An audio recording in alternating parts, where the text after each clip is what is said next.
And we are live. Welcome to the Political Orphans. My name is Nico and I am your in-house conservative. To my left, Rob Ambrose, our token liberal.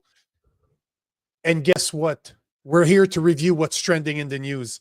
Our goal is simple. We want to show you that it's possible for a liberal and a conservative to not only get along, but to have a conversation like normal human beings when we don't agree. Because never forget that common sense has no political affiliations. What's going on, bro?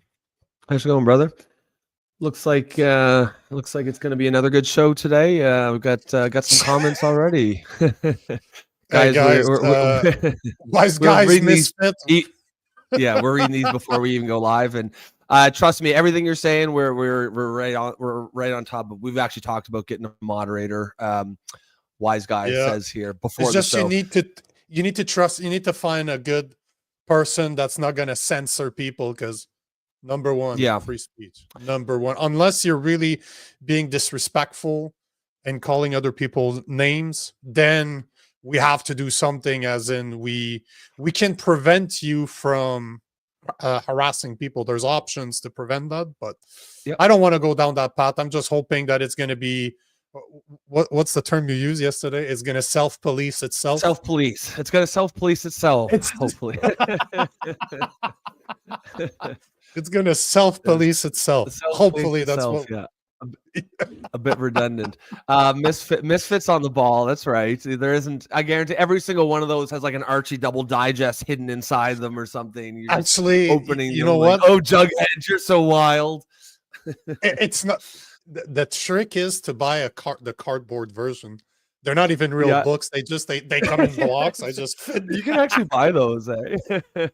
How many did I read? I would say I probably have, because you don't see it. Hold on. Let me pull out. So as you can tell, I have a lot more in this for shelf hide. I would say a good 80%. I used to read 2 or 3 books a week when I lived in the woods during COVID, and I wasn't allowed to go anywhere. I built myself a gym. I did my 8 hours a day, and then the rest, bro, I was reading. So I've been reading for years, but I normally read, bro, 12, 15, 20 books a year. Yeah. It's a lot. So I read a lot. I used to read all the time, but like I don't read as much anymore. I wish I did. I kind of need to just put time aside from it, because you're right. Like all the technology, and it's funny because we can observe all the facts. The fact that like society has had the attention span of a goldfish because of social media. We can observe that and comment on it, and yet we're still victims of it. It still affects us as well. Yeah, and it's like this does not count all the books that I've listened to. It doesn't count all the research I do daily. Everything, the research, the articles that I read all the time, or the PDF that I've read off on an not electric, but digital form. But there is something to books. There's something to holding something in your hand. Same thing as that paper. Taking notes, right? I always have a sheet of, like a binder next to me so that I can just take notes. I like to take notes with a nice pen. Like 100%. I do have a really nice pen that I can take notes and just, there's something to the feel of paper.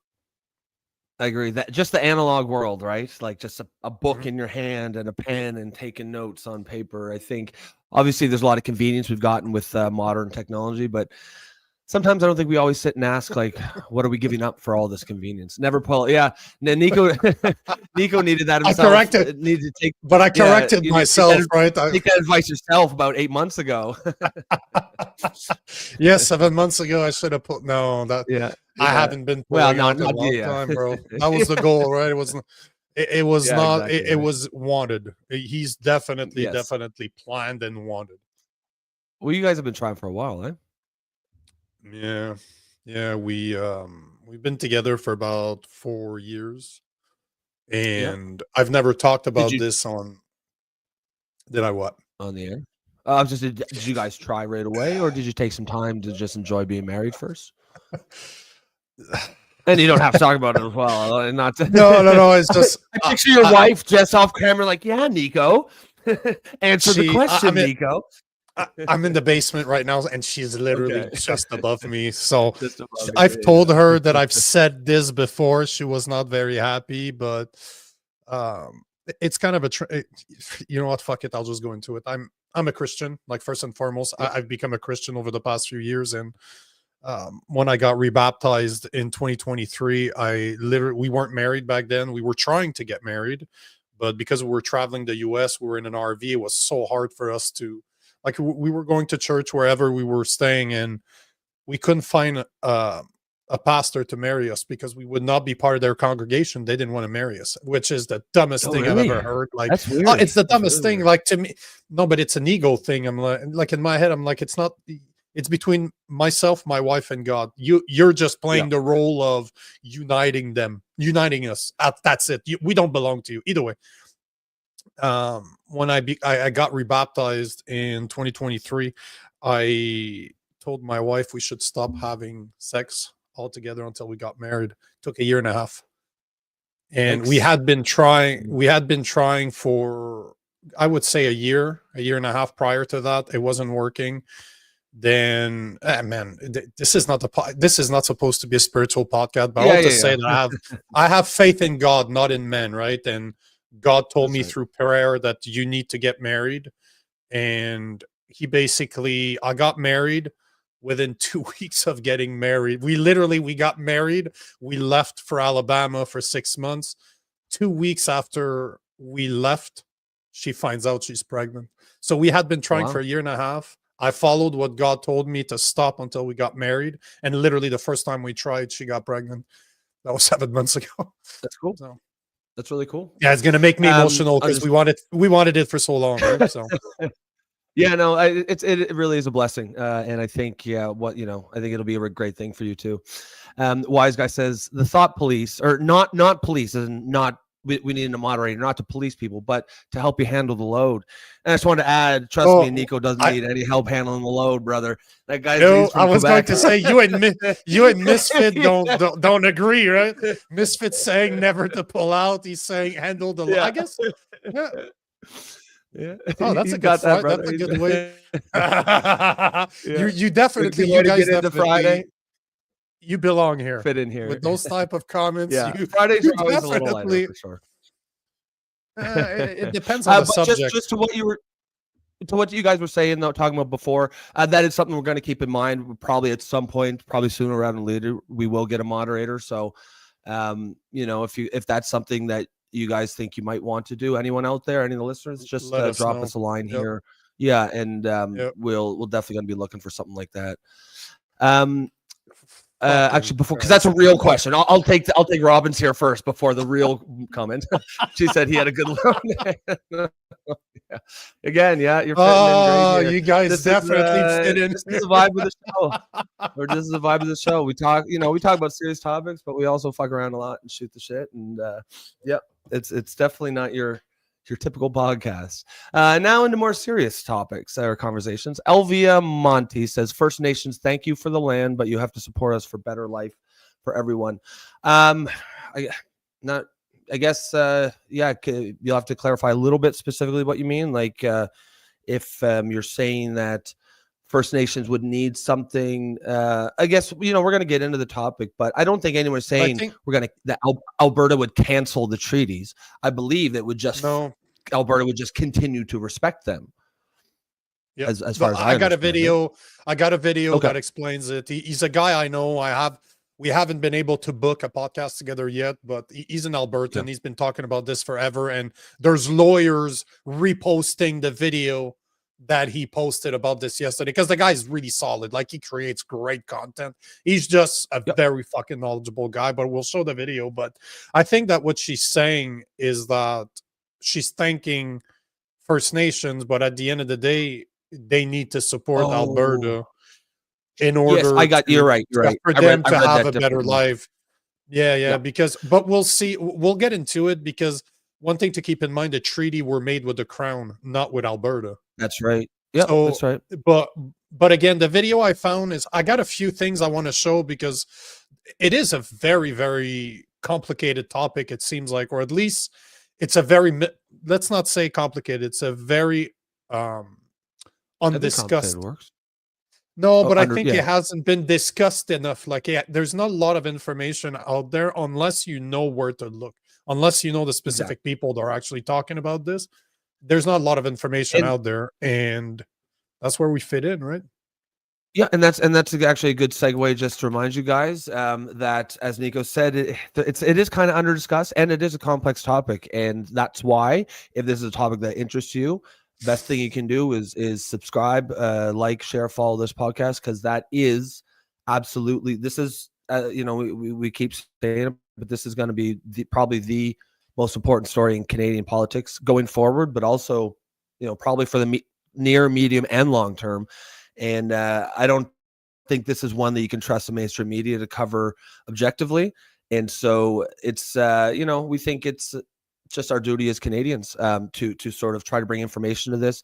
We are outsiders, and we're always going to be clear about that. We don't have a dog. We're not trying to sway one side or the other. We just want to get the information out there because, as Nico said, it's a very complex topic, but it's also very under discussed. And they're just, we're learning along the same time as you guys. So this is definitely part of the direction we're going to take this show is to make sure that all our listeners are fully informed, and us as well, on this topic.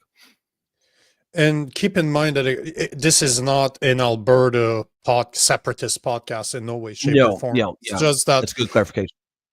I'm a conspiracy theorist by nature. Just so that if you don't know me yet, I like conspiracy theories.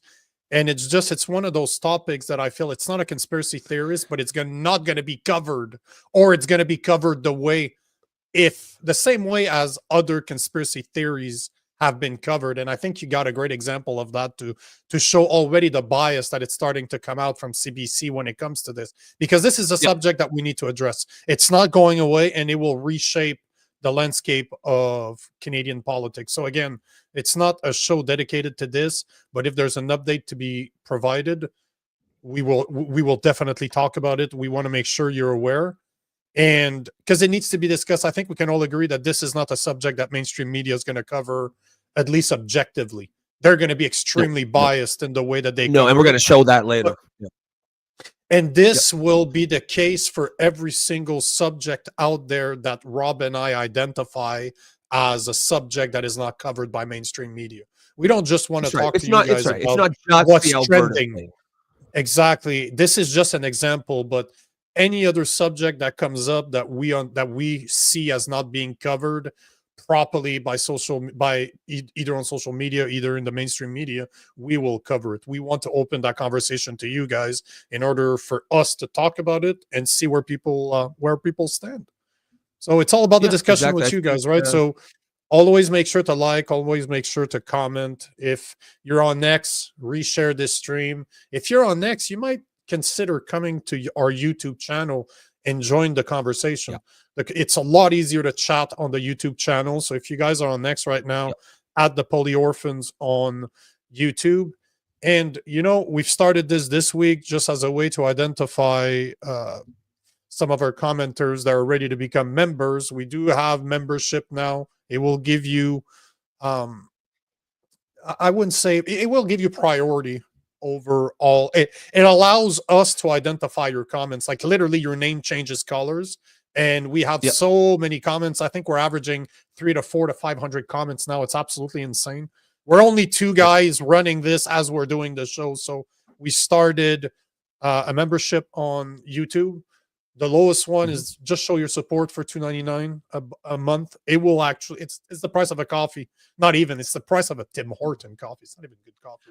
Like, if you're like Jason and you drink that Starbucks crap, it's like half of the coffee at Starbucks. But the point of the matter is, it allows us to identify you every time we're gonna talk about it. And I know he's there, so I'm just gonna dig in. Dig on. He absolutely is. That's a good point. I'm glad you brought that up. And guys, this is something brand new that we started. We've been doing this since January, and we haven't, asked for money at all. We've been able to take every single comment up until about, 3 or 4 days ago, when it seems like things really took off around the election because of our coverage, I think. And so it just allows, if I know there are definitely some people out there who commenting isn't as important, they just like to watch, and that's fine. But if the commenting part is really important to you and you want to make sure that we get to those comments, that's the best way to do so. And it also supports us as well. There's other levels, and we're kind of figuring it out as we go. If there's any perks you'd like to see, by all means, just drop us a line. We're not really, we're not trying to make this about money, and that's why we're both very, reluctant to kind of bring this up. I don't like to talk about it personally, but we clearly we do it for love of the game. Clearly. But I would really love I would love to do this full time. Well, I already do it almost full times. I can't carry a full-time jobs on top of doing this, or else never see my family. But the point is that I would love to be able to dedicate even more time, more resources, have maybe a staff to help us run this stuff. Because man, it is becoming crazy. I love it. I love it. Yep. I love it. So I agree. I'll take a couple of these. Stay on top before we get to. You know what? Let me ask you guys the question, because I haven't asked you the question yet. So do you? Yeah, ask the question of the day. Do you think that Alberta will separate from Canada, or are they just looking to renegotiate with Ottawa? Because remember, those are I like that question. There's like three options, right? Because they're trying to separate. That there's no doubt. There's going to be a decision that's going to be made. That there's no questions about it. But are they looking to renegotiate with Ottawa? Are they looking to become sovereign outside of Ottawa, outside of Canada, outside of the US? Or are they looking to become sovereign and then align with the US or become the 51st state? Right? Those are the three options. But the question is, you can lump number 2 and number 3 as separating from. Are they looking to separate from Canada? Or are they looking to use this position as a negotiation tactic with Ottawa? Yeah, that's so go ahead. Let's take some comments. I think that's what Quebec did. Well, except we had no leverage. Quebec had no leverage. But they have no leverage. Quebec doesn't really bring anything. Yeah, Alberta it still works for them. It's a threat. It's a massive. What Alberta is doing is a massive, massive threat. Like, they have leverage. Oh fuck yeah! Oh fuck yeah! 170 billion barrels of oil. That's quite a bit of leverage. Misfit SPS says Canadian politics will never be the same after the election. Now it's going to blow up in Ottawa's face about East versus West, and they thought the trucker convoy was bad. Yeah, I think that's a pretty astute observation. I think it's funny because you're already starting to see it dawn on some of the Liberal supporters. Like, oh shit, we really kicked a hornet's nest here, and. A lot of their response is, and we'll show that once we get into the topic, but I see so many things when I'm like, fuck you guys, you got to knock this bullshit off. Because it's all, I'm sure you see too, that's like, oh, look at these whiners, these entitled whiners out of Alberta. They're just one. And I'm like, guys, fuck, like, if that's the angle you're going to take, like, they may as well say goodbye to them now. Because they're like, not once do I see any of the people who are on the left really sitting down and being like, okay, are these legitimate grievances? It's just automatic. These guys are whiners, they're entitled, and that's absolutely the wrong way to approach it. Hopefully, this is one of the reasons why I want to cover this when it comes up. Especially, this is not to inform Albertans about what's going on in Alberta. They fucking know what's going on in Alberta. This is to inform the East, to say, guys, this is coming. No matter how the fuck you feel about it, it's coming. But I also believe that there's a lot of people out there that don't understand how deep that cut is, how much they've been hurting over the past 10 years. And they call them whiners while accepting the equalization payment. So you're complaining about, you're putting restrictions on how they can produce money with cap on oil and gas production. But then you have no problems accepting their money and capping. You love the same. Yeah. We don't want pipelines going through our province either. So, guys, you got to make up your mind. Take the money. Because if you don't make up your mind, Alberta will make up their mind for you. And this is what we're looking at right now. So the East needs to understand that this is here to stay. It's not going anywhere. And the conversation needs to be had no matter how you feel about it. But don't think that they're whining.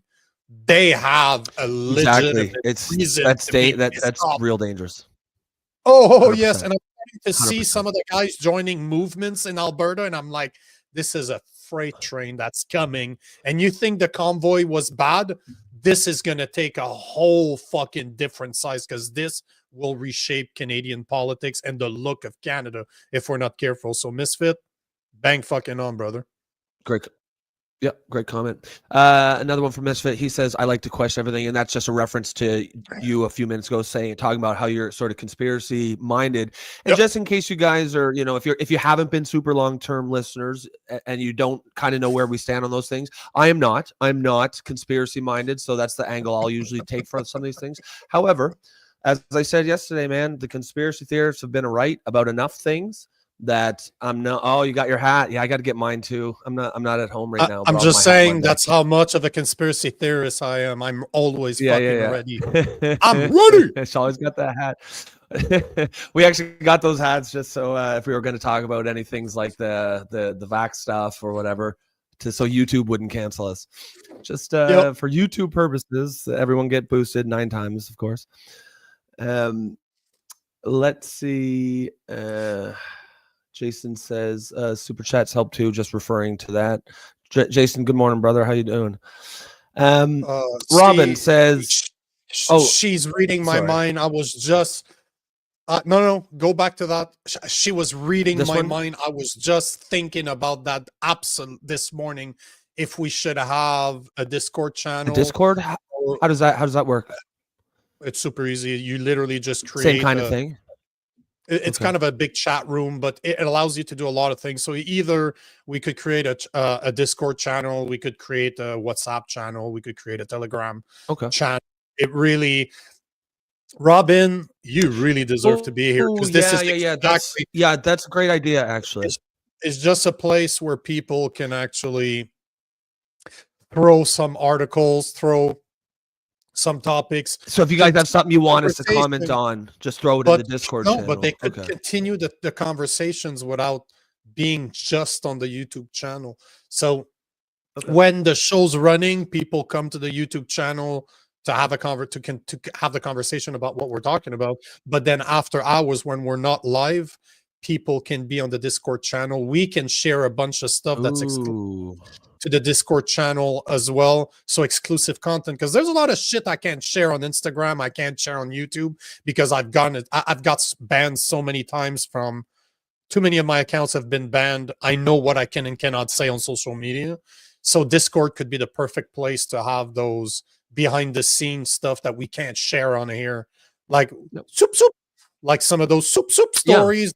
And share it, because I can tell you, man, I was in BC to work on some really, really powerful stuff that I'm not able to share here. Like this would get us banned right on the bat. So this is probably something we could talk on the Discord. So you and I need to talk. But Robin, thank you for bringing it up, because I was just thinking about that this morning. Man, our listeners. Yeah, no, that sounds like they're switched on for sure. Sounds like a great idea. I'm always impressed by how smart our people are. Always blows my mind. Oh fuck yeah! It's always top quality comments, for sure. And guys, like, question to you guys. Hold on. Sorry to cut you off, but for the guys out there, do you have a preference if it would be a Discord channel, if it would be a WhatsApp channel, if it would be a Telegram? Because I know for a fact that Discord I've never set up a Discord, but it might be, but I use it all the time, so it might be harder to set up. But once it's set up, you can within the server, you can have multiple chats going. So I know that on a WhatsApp channel, it's like kind of I'm on a few of them, and it's like fucking vomit, right? It's one thing after the other. You can't really organize it. And Telegram, I have to look more into it to see if you can or not. But I think Discord would be a great place to be. And you know what? We could attach it to the membership, like to the $2.99, and just send people to prevent trollers from going on there. This is a place where we could prevent people from coming in by accepting them line by line. But I think either way, the question for the people that are there, the people that are listening to this, would you join a Discord server? Is that something? Would you like to continue the type of conversations that we're having right now, that you guys are even having among each other on a Discord server any time of the day? And then you guys could send us a bunch of stuff, like topics you want us to cover. We could. I definitely place see value in that. Oh yeah, I do too. So Robin, ding ding ding ding ding ding ding ding. Good for you. Smart. Good call. All right. So wise guy here says, what does bother me is Pierre not complaining about the ballot fiasco in his riding. Is he in on it? Is he scared? I think that's we've got a one of the things we're I going to got a talk about video later. for you. I got a video for you to yeah. show it's worse than probably our secondary topic of the day is exactly about that, and that's sort of the kind of the issues I myself asked. I was like, why is he not speaking up about it? And I'm going to bring this next one up because it's an answer to wise guys. Devil is due says the 91 on the ballot is legal. That's why he's not complaining about it. Nothing he can do. Yep. Yeah, but like, yeah, you can still comment on it. Like you can still say, yeah, maybe it's legal, but like this is some bullshit right here. I just to kind of like bend over and take it when they're clearly railroading you. I don't know. To me, that seems weak. I'm not talking about like whining about it. I'm just saying go out and bring awareness to it because I saw that as a bit sketchy. What's your take there on that, Nico? I'll leave it to what we were talking about earlier. Like I have a video. It's worse than what people think. It's really, really worse than what people think because I had been looking at this story for a few days. It was like, is this true or not? And I found a guy that did the research. And as much as I was telling you before the show, as much as I don't agree with everything that he says, his research normally is fucking intense. Like he does a lot of good research. His opinion, his analysis of the information we might not align all the time, but he made a great video going into details. It's worse than just the 91 people on the ballot. This is that Mario guy? Yeah, he looks like a Mario. Yeah, he should just have a mustache. And I think his name is that too. I think it's like Mario Zelaya or something like that. Yeah. Hey Nico, I think your mic is guys, can you hear Nico right now? I don't know if it's me or if it's okay. So, all right, I'll take a few of these questions here. Okay, no worries. Jason says conspiracy theories 4 years ago equals today's spoiler alerts. Yeah, I mean, that's kind of how I feel too. I think the funny thing with the COVID, right, is how a couple of years back, if you even questioned, hey, do you think maybe it was a lab leak? Because the fact is, there's an actual institute of virology in Wuhan, China, that specializes in coronaviruses. So then when a global pandemic outbreak occurs in Wuhan, China, it's at least a reasonable question to ask, right? And yet you were a kook, you were a right-wing conspiracy theorist if you even asked it. And then it turns out, a couple years later, it turns out that's exactly what it was. So that's exactly what I mean when I say, the conspiracy theorists have been proven right enough. Not saying they're always right, but you can't. I think any true critical thinker can't just dismiss something just because it's a quote unquote conspiracy theory. If you're actually that, if someone out there is as smart as they think they are, then they're able to consider a conspiracy theory without actually necessarily believing it. It's almost some people believe like just hearing it is going to convince you of it, and of course that's ridiculous. You're a very weak-minded person if you hear a conspiracy theory and automatically believe it. So I don't think we need to be protected from them by any stretch. Are you back? It should be a mix of both.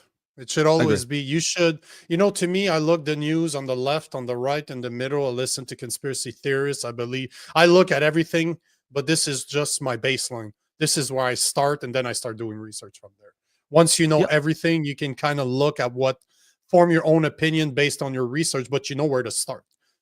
Exactly, right? Like it's completely just people acting like they're scared to even hear an opposing viewpoint, and that you see that all the time on the left. That's a problem. Robin says, "Fluffing my ego." Fluffing your ego. Hey, we Robin, your ego. Just like we fluffed Joe yesterday, we were fluffing you today. That's one of the perks. That's one of the perks of membership. Get your ego fluffed. This Sasquatch Chronicles is bang on this one. Like I think he is right. Sasquatch. I don't know a lot of women that wants to call themselves Sasquatch. I don't think Alberta's looking to negotiate. Canada's like Alberta's roommates that don't pay rent and eat all the food you pay for. Then the roommate gives you a list of rules for the house. Yeah, that's true. Not only do they give you a list of rules for the house, but they want you to buy better milk because the one you're buying is too cheap for their taste. Like it's worse. Your milk is shit, so I'd rather better quality milk. Yeah, I agree. Yeah. So I agree to too. go back to go back to the question, it's is Alberta looking to separate? Are they? No, hold on. Is Alberta looking to use separation as a negotiation tactic, or are they really looking to become a sovereign nation to separate from Canada? And one of the reasons why we're talking about this today is because we keep on seeing, and that's both Robbie and I, but we keep on seeing a lot of posts about, is it even possible? Like, can Alberta legally? There's 2 points that are being talked about right now. One is, can Alberta legally separate from Canada just as a whole? Is it possible for a province to separate from Canada? That's number one. And this is not just for Alberta, but for every single province out there. Can a province leave Canada if they wanted to? That's the number one thing. Number two, in Alberta's case, they have.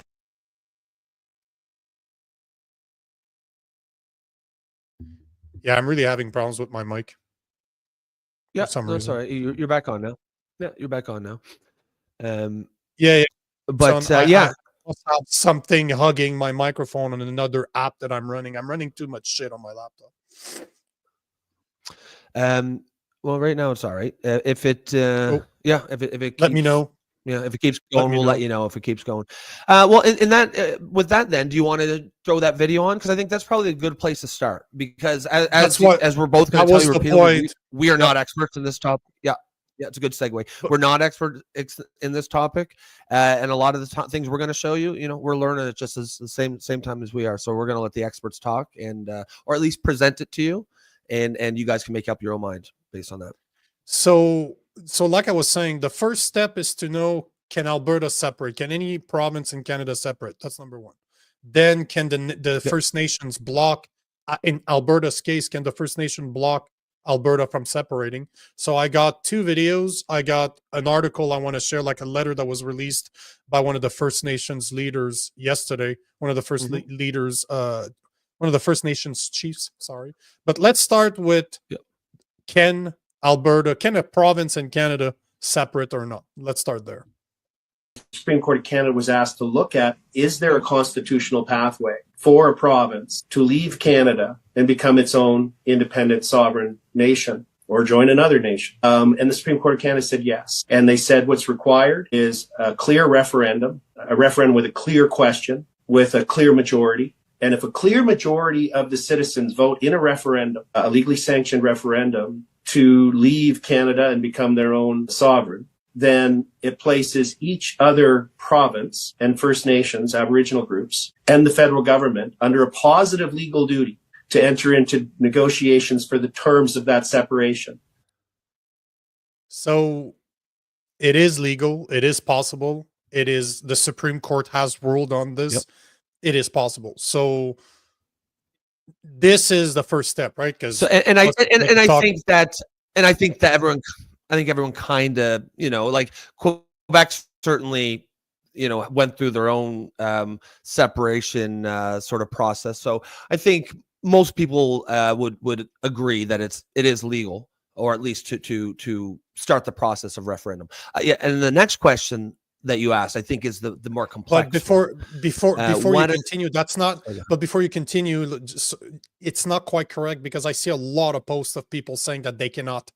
They don't even talk about the First Nations.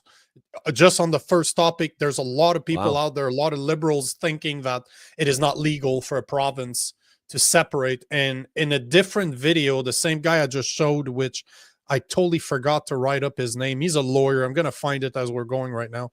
But the guy explains that there's a massive misunderstanding when it comes to a lot of Canadians. And this is where I think Alberta has a lot more knowledge, because this has been going on. This has been brewing for a long time behind closed doors, right? It's just most Canadians outside of Alberta or the West have not been looking into this. So they're very unaware of what's possible, but they've been looking at it for so long that the guys that are running those movements are lawyers. So they fucking know what's possible and that's what's not possible. So yes, it's possible, but unfortunately there's a lot of liberals out there, or a lot of people from the East, like, forget the liberal title, just people from the East that are not as aware, not as informed as what we're seeing in Alberta, but they think that it's not possible. Yeah, I mean, to me, that's just cope. To say it's not possible is, in my opinion, a bit ridiculous. And as that guy said, and actually, I've got if I found what the guy's name is because he deserves credit for very this. quick infographical. Keith Wilson is the name of the guy, by the way. If you guys are wondering who that guy was, Keith Wilson. Keith Wilson, KC. You can find. Yeah, I have him right here. Actually, if you want me to show him on the screen, I can show him. It's just I like to give credit. I like to get credit for my videos. All right, yeah, I'll get rid of this. I don't know if you guys. Yeah, your internet. I don't know if it's me, but I think your internet is lagging. But I think your internet is lagging when you're sharing stuff. Right, I'll stop sharing that. Let me see. I'll just show you the guy because I think he deserves credit for what he's done.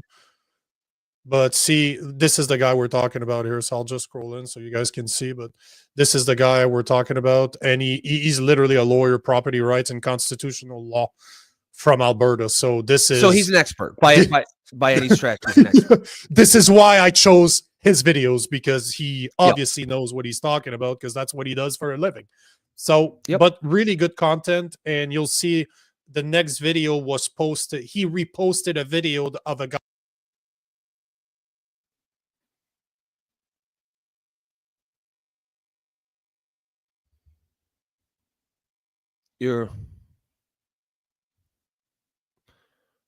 Nico?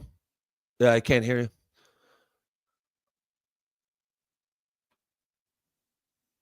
Did you want to throw in the headset mics you used when you were in BC just for this episode until we can figure that out?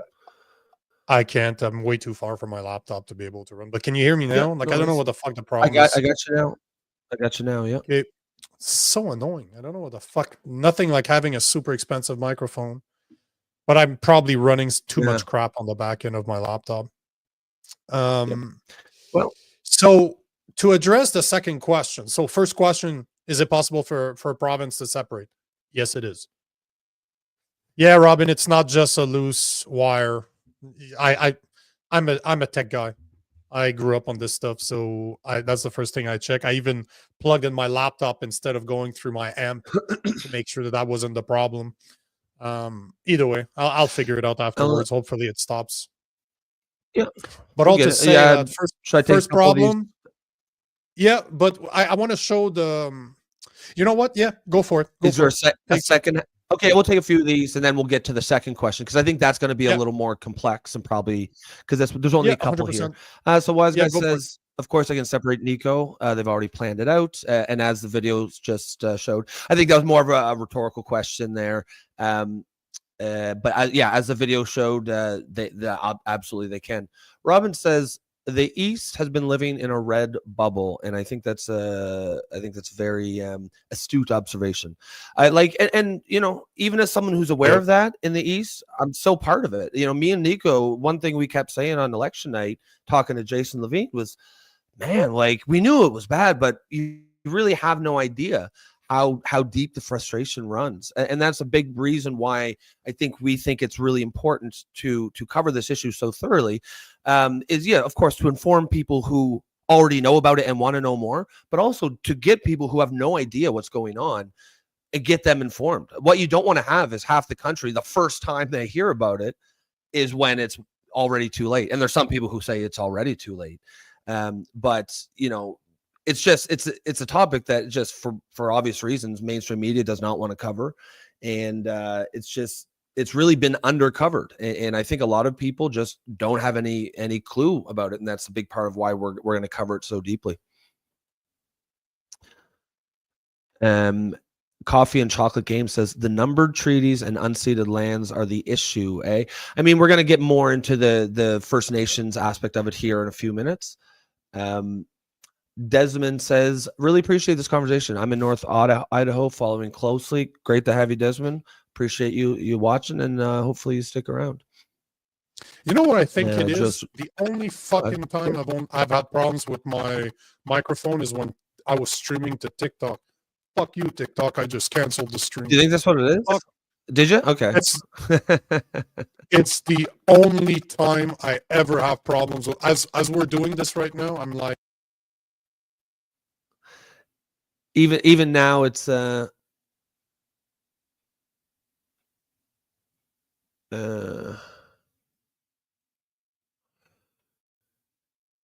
can't hear you. It's out. yeah, I think it definitely fucks with my mic. Yeah. Just take this one. Just take this. Yep.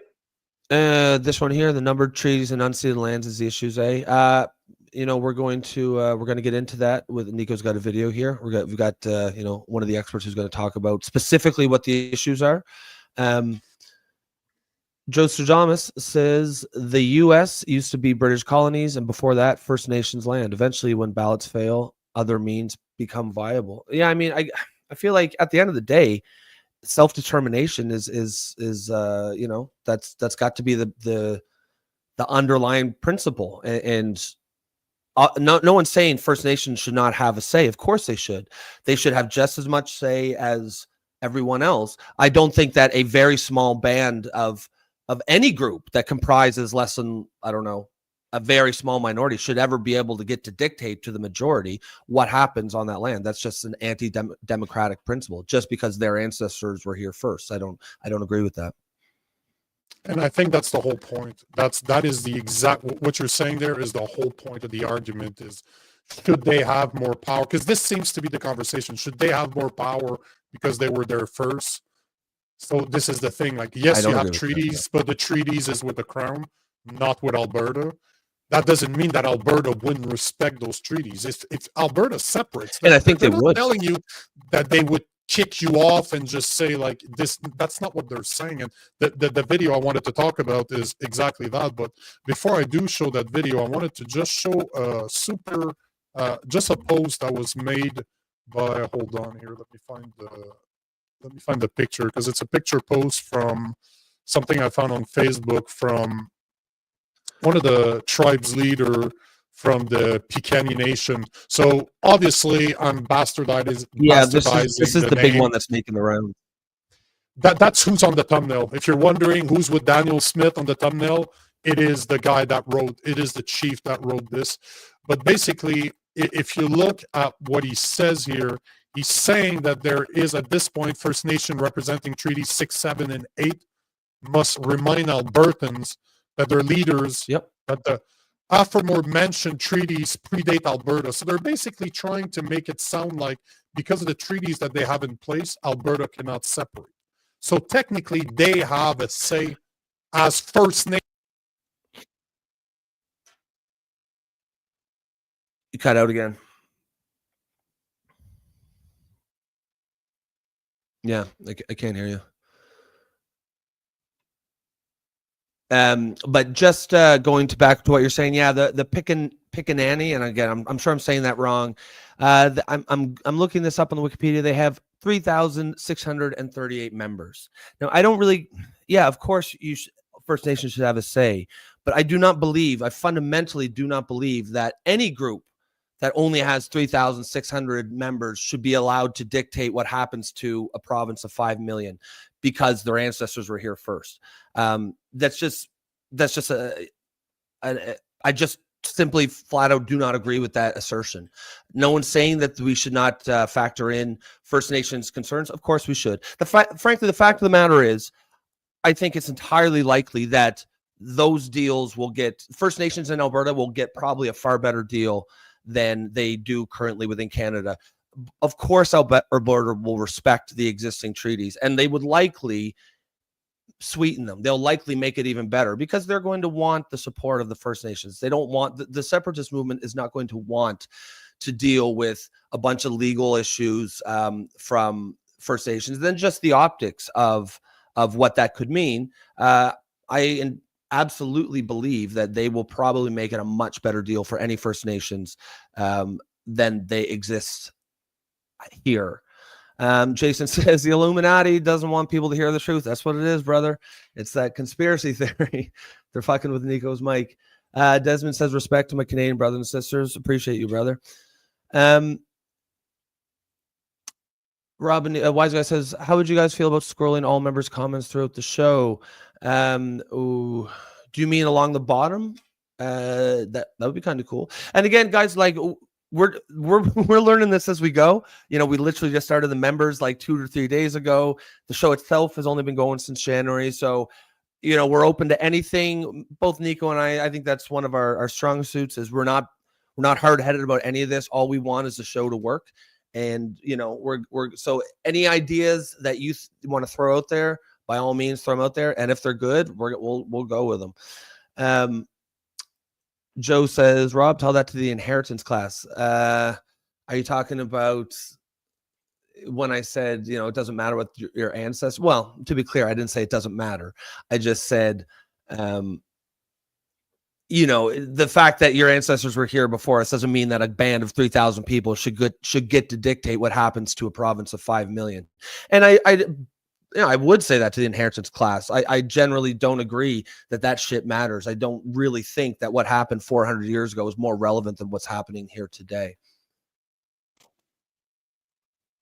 Robin says, I think it's time for the Aboriginals to form a party like the Bloc. However, they would be a party across Canada. I mean, that's for them to do, but I'm kind of surprised they don't either, to be honest. Misfit says all lands were conquered at one point. That's exactly it, right? It's funny because it just seems like you're demonizing a very specific group from 400 to 500 years ago for doing exactly what all humans have done up to and including that point. Of course, if there was a group going around the world conquering lands today, that would be pushed back on. But you can't judge people from 500, 1,000, 2,000 years ago for do it by today's standards. You know, by the standards of the day they were in, that was perfectly acceptable. So, I mean, I don't see the point in getting stuck in the past. Like, let's move forward. And that's how I see it. What's your take, Nico? I don't know if is your mic? No, it's still not working. All right. No worries. I'll keep taking these. Sasquatch says, if Alberta separates, it's one ship to fall. Saskatchewan will be next, and BC, Eastern Canada is done. No more welfare checks. Alberta will become $20 billion wealthier overnight. Yeah, I think that's right. And I don't even think it will take Alberta to separate, and then Saskatchewan will jump in. I think as the movement picks up steam, I think Saskatchewan's going to jump in right away. I think BC probably will if it looks like it's going to be successful, I think BC will probably want in as well, because you're right. Canada does not work if Alberta isn't part of it. They are essentially the sugar daddy of the country. And in Eastern Canada, I just feel like there's complete disrespect for that fact, just a lack of awareness or knowledge. And now that I've become more aware of Albertans' grievances and their issues, now that my eyes are open to it, I see it everywhere I look. It just the smug entitlement of the rest of Canada and the way that they treat the West. No wonder Alberta's frustrated. Joe Thomas, you said tiny minority should not dictate. Yeah, and I stand by that. I think that's true across no matter what your politics are. I like specifically what are you referring to? Because I there's no context I ever think a tiny minority should dictate to the majority. What the hell is Joe saying? Nico finally succumbs to the Luddites? To the Luddites. Luddites. What's a Luddite? Luddites are people who hate technology. Yeah, he's saying you went back to the OG, the analog tech. But yeah, I think Luddites are like it's like their philosophy. Like I don't even think you could say I don't know. I guess Amish are Luddites.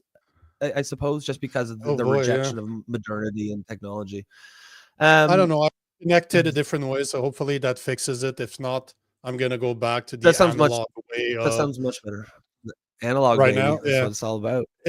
And then I'm gonna go back to the fucking company that sold me this, because I've had quite a few problems with it in the past. So because it's like a $400 microphone, right? So well, yeah, if you pay that much money, you don't want to be fucking around like that. Yeah. Right?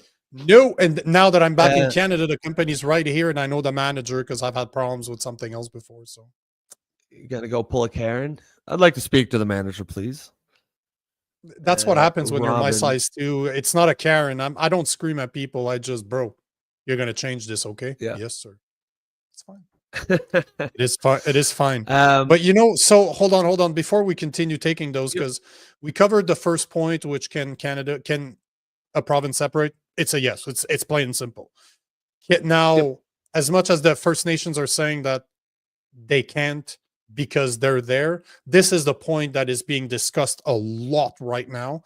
And I found a video that was reshared by the same lawyer that I showed earlier, but it's not recorded by him. It's recorded by another guy that I'm a fan. Like, as much as him and I don't agree on a lot of on everything, we've had our differences online because he comments on my stuff, I comment on his. But this video is solid, and this is about can the Aboriginal or the First Nation actually stop Alberta from separating? Yep. Alberta or any other province out there can't separate from Canada. It's Indigenous land. It's our land. It's unconstitutional. And first of all, my guy, I appreciate everything you're doing at Frog Lake First Nation, exposing the corruption. But we got to get real here. Indigenous land rights don't tie Alberta to Canada. They exist regardless of what flag flies over the territory. If Alberta separated tomorrow, treaties wouldn't vanish and Indigenous sovereignty would still be recognized. In fact, a sovereign Alberta could offer more direct partnership with First Nations than Ottawa ever has.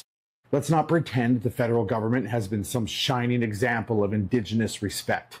It's been the opposite. Sovereignty for Alberta doesn't erase Indigenous rights. It opens the door for a better, more accountable relationship. And before everybody spouts off, this guy has no clue what he's talking about. He's just some white guy. Yeah, have a great day. What did he show at the end? I don't know. Oh, he's like Indigenous. Okay, yeah. I did not know he was Indigenous, but that is basically his Indigenous card. Okay. So he's just a white looking. Oh, so after all, he's just a white looking First Nation guy. That's basically what he is, right? So his opinion doesn't matter. But this was shared by the same constitutional lawyer that I showed the first video. So we're talking about a constitutional lawyer that actually not only agrees with him, but reshares its stuff. And just so you guys know, again, I think that people deserve credit for their work.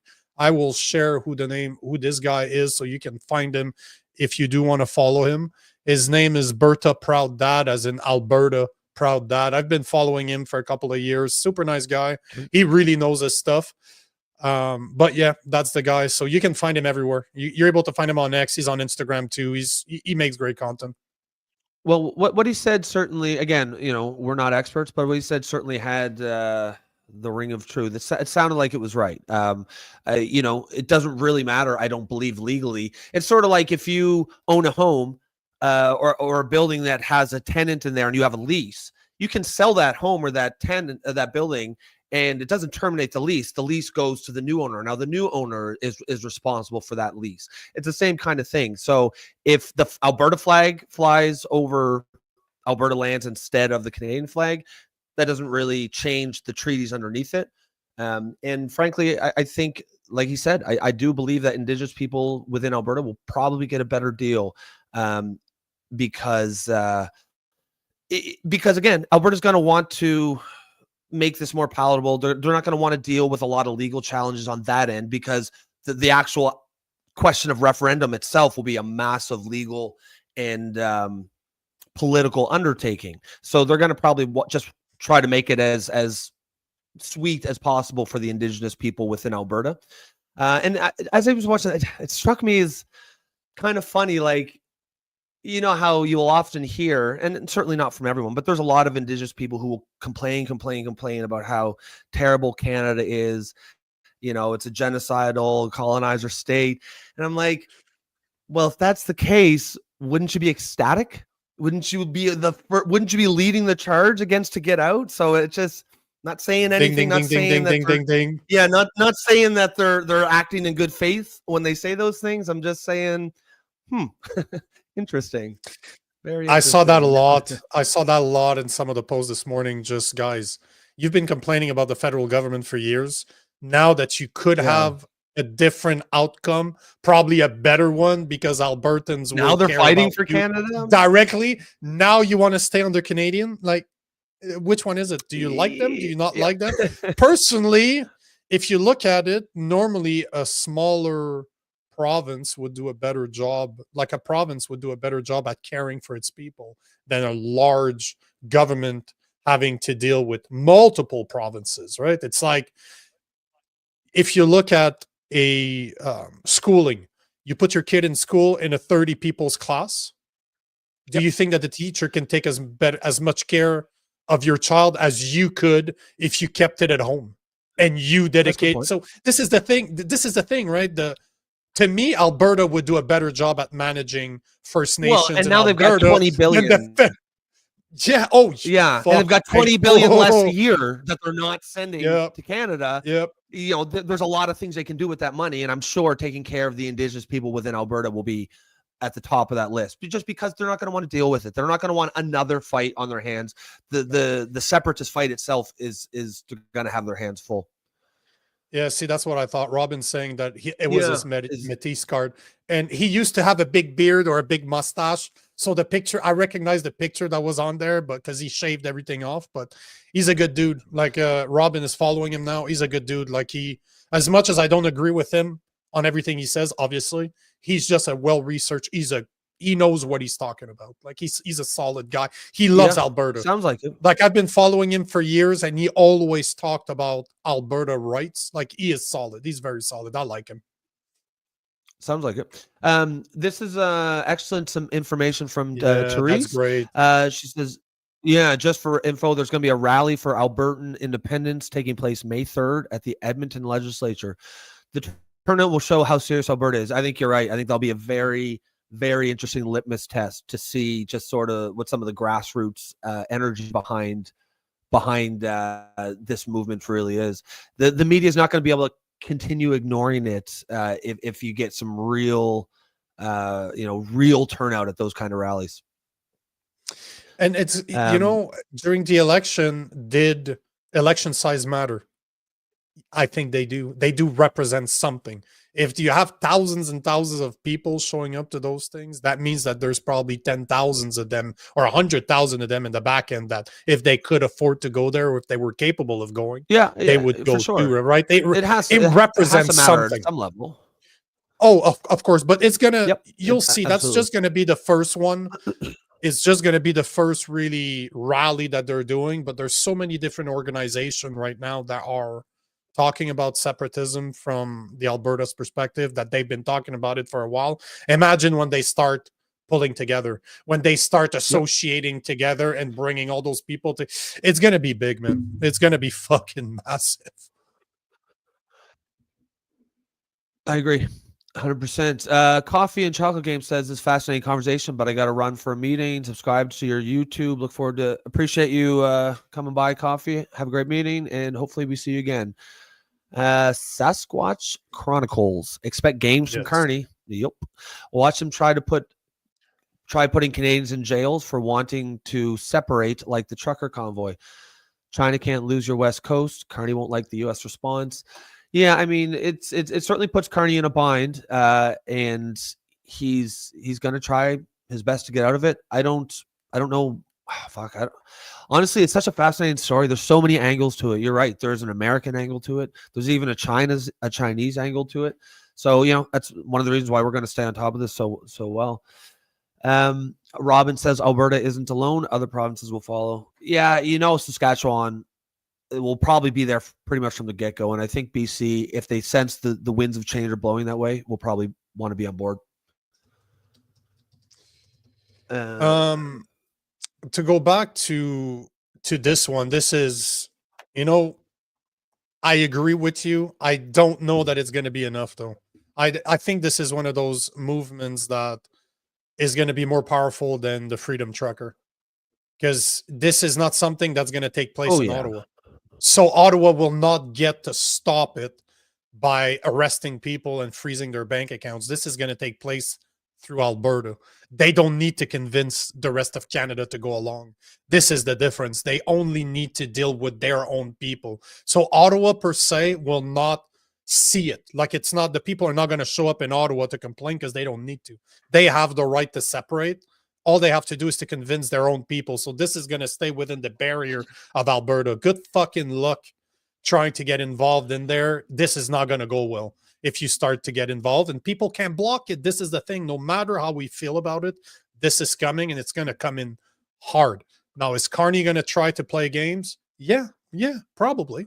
No, probably, he will. But at the same time, is it going to be successful, or is it just going to fuel the fire? Personally, I think it's just going to fuel the fire, because you're going to have more people like us covering it, informing people about it, and people are going to take their side. Even as an Easterner that has no stake in the game, instead that I'm seeing that we could lose our most profitable province, which I don't want that to happen, but I fucking understand why they want to separate. And I don't think it's a movement you can stop, because this is one of the things that Carney needs to be very careful about, because they have sent envoys to the US to speak with Americans, and supposedly they have some type of a deal. I've heard through the grapevines that they have something going on, and there's interviews starting to show up on Fox News in the US showing that it seems that they met, and they might back Alberta if they do become sovereign. So now you're talking about the Americans. So in order for a province, and this is where I would like to have an expert, but from my understanding, in order for a province, for example, a province of Canada, to separate and becomes its own sovereign nation, they need to be backed by 2 other nations in the world that will recognize them as a separate nation. Similar to what's going on in Greenland right now, where if they wanted to separate, the US said, if you're planning about becoming your own nation, we'll support you. We will back you up. So technically, they just need 2 nations to recognize them as a separate nation. And supposedly that the talks are already in play for the US to play that role if they become sovereign. So if Carney wants to play, he's going to have to play against the Americans now. So this could get fucking ugly, but I don't think they can. I don't think Carney can win that war. I think that Carney needs to shut the fuck up and try to do it, whatever it takes for Alberta to stay as part of Canada. I don't think it's going to happen. As in, I don't think Alberta's interested in staying in Canada. But if I was Carney, I'd prepare to get on my knees and start sucking penises, because this is not going away. And if the Americans get involved, if Trump gets in and say, guys, we will recognize, if he says publicly that they will recognize them as a nation, Alberta's pretty much set. You need one other nation, and what can Carney do? It's legal for them to separate. Yeah, I think we definitely agree on that. That just Carney, just Eastern Canada in general, really needs to start taking this seriously. I'm probably a little more optimistic in that there might be a chance to stop it. I know that there are people who think otherwise, but that assumes that you, like, immediately right now the East essentially completely does an about face, recognizes how much they've taken advantage of Alberta, and immediately puts in place real changes like that. That's the kind of scenario I'm envisioning. Maybe that could be enough, but am I optimistic that they're going to do that? That Carney's going to do that? No, I don't think he's. Honestly, I'm not even sure he may use the crisis to his advantage, or try to, because we saw during the campaign, his whole thing is about division and fear. So he may love this idea. He may love a crisis out in Western Canada. And you know what? Before I take this comment, because I like her comment, but before I take it, I was reading this morning, and it was a very interesting point. In the same way as the US does not want Canada as their 51st state, because it would bring way too many liberals. It's like putting another state like California in your voting system. You don't want that. It's not good for them, for Republicans. But in the same way as, can you imagine, remember the map of the election? Alberta is completely blue. Portion of BC is blue, and Saskatchewan's blue, Manitoba's blue. So you start looking at the West and how blue it is. What the fuck do you think happened if you remove Alberta and Saskatchewan from Canada? The country's liberal at like what, 80%? Oh yeah. It'll be Well, yeah, I just So feel like the country isn't gonna. but this is scary though.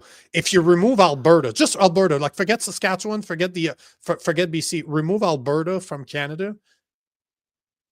What the fuck do we have left? Liberal. That's it. That's all we got is very left-leaning policies. This is not. It's not good for conservatives in Canada as a whole.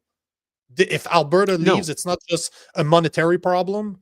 It's really we're looking at completely changing the political spectrum. So maybe Carney wants that. Maybe Carney does want to have more liberal. It'd be a lot easier for him to rule if they're all liberal. So there's so many. There's so many points. Hopefully, he's not that stupid. Because, like, yeah, if he burned Canada to the ground, he could rule over the ashes, I'm sure. But like, that's essentially what would happen, because as you that's what communism is, bro. You destroy the country in order to start ruling over you need to destroy a country in order to rebuild it, not rebuild it for the good or for the bad, right? Just however direction it goes, you need to first burn that country down in order to rebuild it. And I'm not saying this is what's going to happen. It's just there's so many avenues how this could play that it's fucking scary. It's really scary what could come out of this. Oh yeah, it's very fucking scary. If they end up leaving, if Alberta does, and they probably would take Saskatchewan, BC with them, just it's hard to imagine Canada working. Like, even if, like, regardless of like the politics, it just I don't see how the country could survive. Or if we did, it would just be as some, basically poor, heavily indebted, essentially a modern third world nation. And I think that's exactly what would happen if Alberta separates, and it's you have a guy like Carney in power. I think that's exactly what would happen. But Robin, this is why we want to talk about it, because yes, censorship happens. I've been censored for 4 years now because I spoke about the whoop whoop whoop. So it's nothing new. There's ways around it, but this is why we talk about this, because we know you don't even need to censor it. Just don't cover it on the CBC and CTV news. They're owned by the government, so they can literally stop talking about this or not talk about it at all. And the same boomers that voted for Carney are not going to go. Obviously, they didn't do their own research. They just believe what they were told. So it'd be easy for them to just stop the conversation altogether by not talking about it on CBC and CTV news. That's why Robin, I think it's so important that we talk about it, because we're not mainstream media. And we want to make sure that it's addressed, right? So as much as, yes, they'll censor it, they don't need to. They just don't need to talk about it at all. Just that's it. Just don't touch the subject, because it's the East versus the West in that situation, right? Yeah.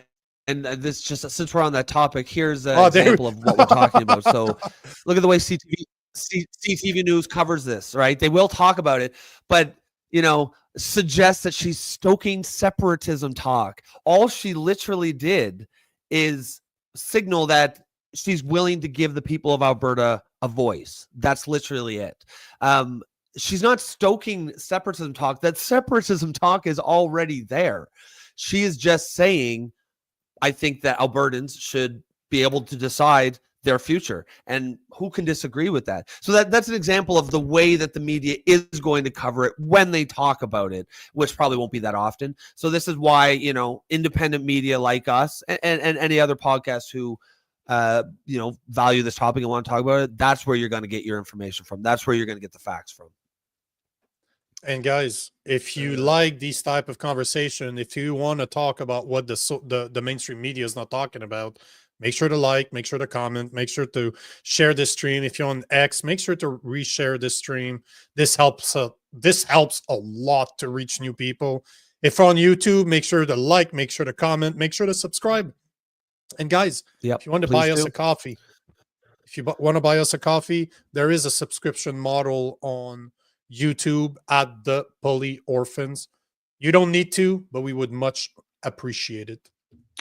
Yeah, just support what we do here and try to make it a little bit easier to keep bringing quality content and keep creating this space where, if you're out there on social media a lot, we're talking about politics, it's very toxic out there. And that's essentially what we're trying to do with this community, is create a space where it doesn't matter if we all agree, we're going to disagree. In fact, disagreement is part of it, but we're going to do it respectfully, and we're going to have productive debates, and we're going to hopefully try to get to a place where we all feel like, your opinion was heard, and no one's getting shit on for not, believe. You don't have to agree with any narratives here. This is an anti-narrative zone. Sasquatch Chronicles says Western Canadians can relate much more to Americans than Eastern Canadians. If Carney throws his weight around, the USA will step in. No one messes with our little brother except for us. I agree with all that. I think, and that's basically what I was saying earlier. Yeah, I think Alberta is not even kind of, it clearly is the conservative backbone of Canada. Kind of like, you spent time in Alabama, right? Would you say? Yep. 100%. Alberta's they're more like Texas, the South. They're more like Montana. They're like Montana. Yeah, that's right. Okay.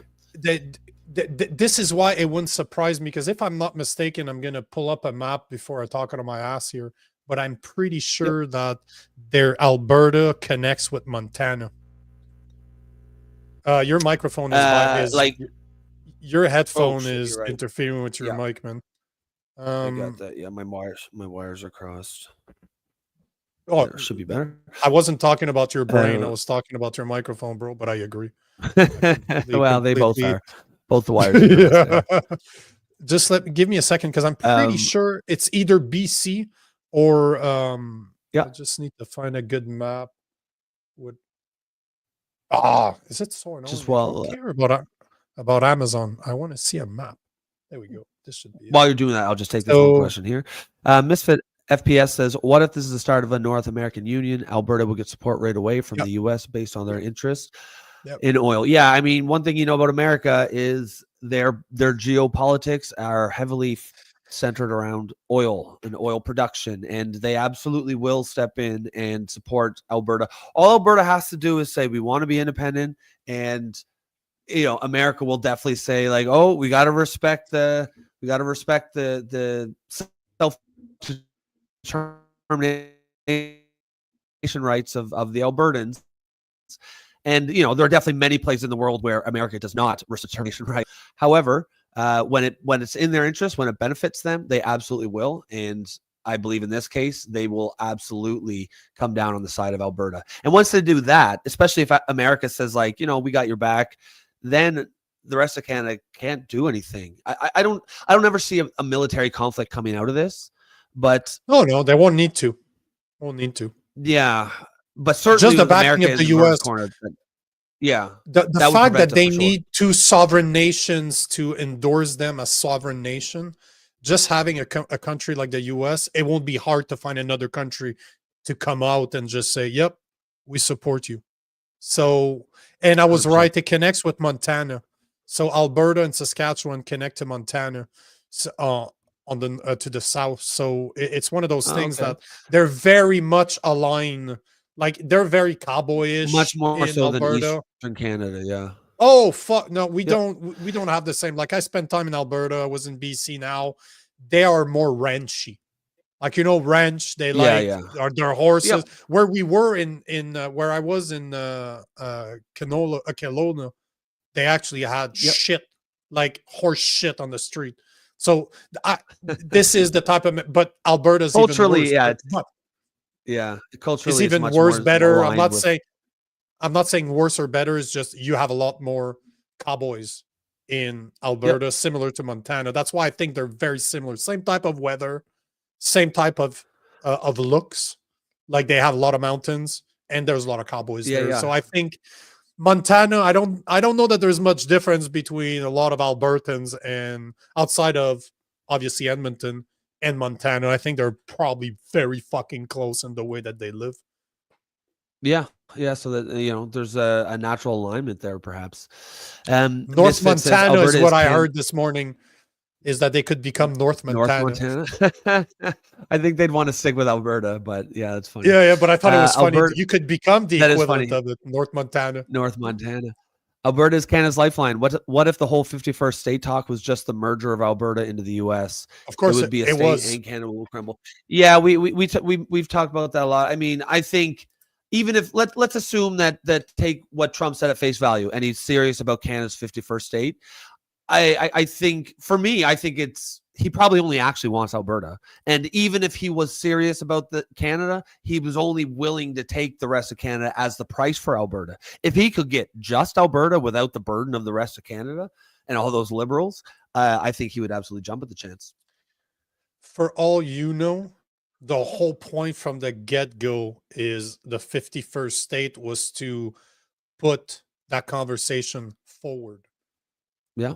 Because he does not want Canada. I'm telling you, there's no reason for a Republican to want to inject 40 million liberals. Imagine adding California to the US in the voting pool. They'd never fucking win an election again. There's only 4.2 million Albertans, but the rest of the 40 million are fucking liberals. Like you could see just from the map that we showed multiple times this week. So they don't want, I think the more I think about this, the more we talk out loud, the more we have those conversations, the more I'm starting to believe that Trump, because I never will underestimate Trump. I think he's a smart guy. He's not an idiot. So what if his plan from the get-go was to pick, because we know, right, art of the deal, ask for something so fucking ridiculous that you're going to piss off people. That you're going to be, what? Is he crazy? What the fuck's wrong with this guy? But yet all you wanted was somewhere in the middle. Think about his calling Trudeau governor. Hey, governor, nice seeing you, Governor Trudeau. Why? He doesn't want Canada. But if he wanted Alberta from the get-go, and he's fully aware that there's been a separatist movement in Alberta. So what if all he did is to show support to Alberta by saying, hey, guys, if you guys want to separate, just come see us. We'll back you. What's to say that that wasn't the plan all along? Like, I cannot claim. I'm not saying that it was, but is that the more it develops, it's not crazy. Is it that far-fetched to believe that that was Trump's plan all along by saying the 51st state? Because one thing I've learned from spending time in BC during the election is that the separatist movement of Alberta wanted Carney to win. They would have liked Carney almost in a majority because now they can talk about it to their people. So for the separatist movement of Alberta, Carney winning was the best option for them because Poilievre would have probably tried to find a deal on how to make it work. He would have probably recognized that they need to stay, and he would have done pretty much anything possible in order to make sure that Alberta stays. But Carney has said it point blank. Bill's C-69 is not going anywhere. Your pipelines are not going to get built, and it's going to get tougher for Alberta. So Alberta is like, let's separate, and then Trump seems to be backing them. So it's brilliant. Separatism was on your if separatism was your main concern before the election, you were ecstatic that Carney won. Remember the petition we discussed that you needed 600,000, and then Danielle Smith lowered it. Remember it got to like 198,000 within a day. 12 hours. Not even, I think it was 12 I think now that petition's been up for a while. Like this movement has been up. I think as of before the election, they had like 30,000. They got like 160,000 after the election. So, you know, you've got these people who are like separatism is their main thing and they're happy for it. But now you've got another type of Albertan who I think separatism, it wasn't their main thing. I think separatism was they wanted to avoid it, but now they're starting to say it can't be avoided. And that's dangerous. That's dangerous for Canada as a union. Because when those people are the people who are trying to keep it together are throwing in the towel and saying, no, this isn't going to work. That's when you know there's a real problem. You know, again, it's a very interesting time to be doing what we do because, you know, when Trump got elected, we both knew, you and I, will never run out of content. And now that this is happening, you and I know that we'll never run out of content because this is not going away. This is a conversation that's going to be ongoing, and we're going to continue to cover it just like we're doing today. At the same time, there's a few other things I'd like to we wanted to show today. I was literally about to say, should we jump onto some of those other topics? Say, good call on that. I got you, bro. It's the Bald Power. We read each other. I think we've recorded so much fucking content. We're starting to know where we're going with this, but there's a couple of other things I wanted to talk about. And is this the? I think I have the wrong one. We're going to talk about I wanted Carney to show and the Ukraine war, or are we going to do the but hold on. Poilievre is writing? Before we do that, I wanted to start with this, which I completely forgot because we got right in it. But I found a So let me see where that picture is, because I found a very interesting exit poll pictures this morning that was kind of showing what's going on. Did I even? Oh man, when I rebooted my laptop, I'm wondering if I lost it. Oh god damn it! Yeah, I think I lost What's it. Hold that? The was it there the was, clip you about know, Poilievre's? no, it wasn't a clip. It was I wanted to show the exit polls because this now we had a few days. I think all the seats have been decided now. Yep. You know, I was telling you that I found the voting exit polls, and it was exactly what we were thinking. Like, it's not just, you know, because from the get-go, you and I have been saying since the Oh election yeah, actually, started that it would be a boomer thing. It would yep. be a boomer against. Oh fuck I'm yeah. trying to find the picture, and I don't think that it. I'm gonna try to see. Do you I've have got it? it. Do you It's have the it OK handy? Boomers one, right? Yep. Yes, Yep, I that's the got it right exact now. one. Yeah, yeah. Awesome. Yeah. Because I thought it was OK Boomers. important to show that, So because this basically, is exactly this what we've been saying from the get-go, that's what yeah, would this happen. And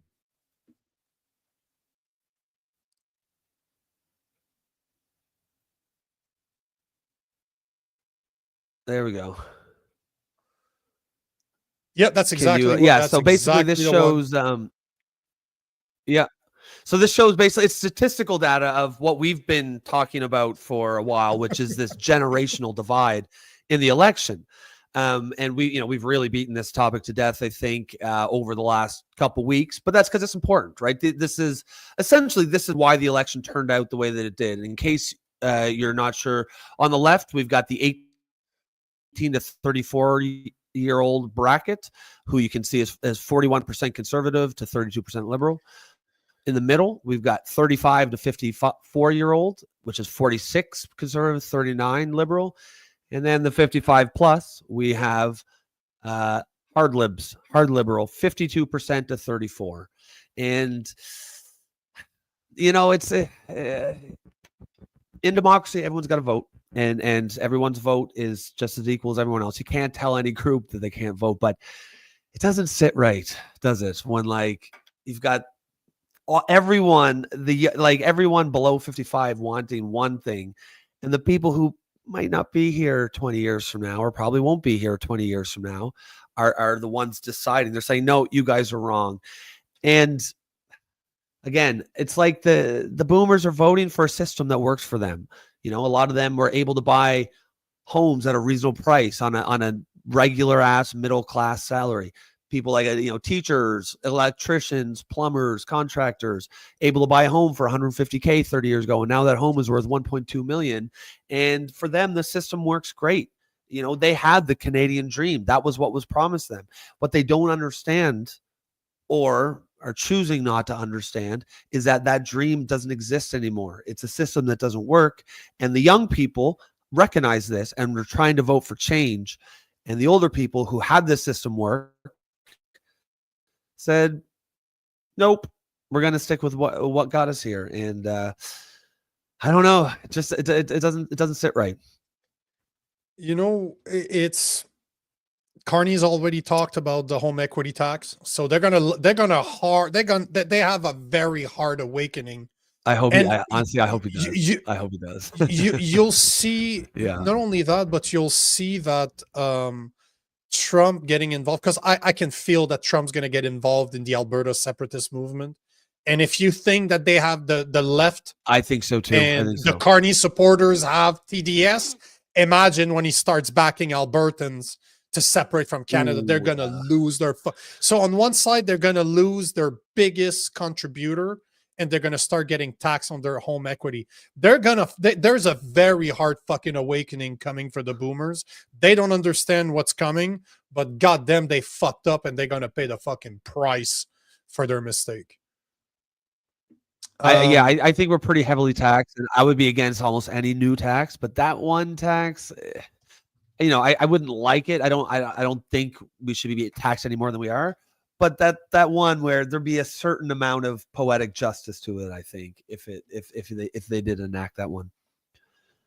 It's just a matter of time, bro. It's been talked about. It's coming. It's just going to be a very hard awakening for the boomers. But as you've said many times, elections have consequences. Yeah. That's You right. so Nick, yes, we didn't call it the Clarity Act, but you're absolutely right. Yes, we've talked about this. Oh, that's what the lawyer was talking about. Yes. That was the ruling. That was the Supreme Court ruling saying that a province can separate. So yes, we talked about this 100%. Now there's something that just they're breaking news right now. So I want to share this. This just came out about 20 minutes ago. We definitely need to talk about this because, again, perfect segue for what we wanted to talk about when it comes to Pierre Poilievre. But it's been announced that there is a guy by the name of Damien Kurek that's announced that he will step down from his seat in Battle River Crowfoot to allow Pierre Poilievre to return to the House of Commons. So it seems that Pierre Poilievre is not stepping down as PM. He's going to continue leading as PM, as the Conservative leader, and he's going to continue doing it. And there's somebody that's ready to give their spot in order to make that interesting. happen.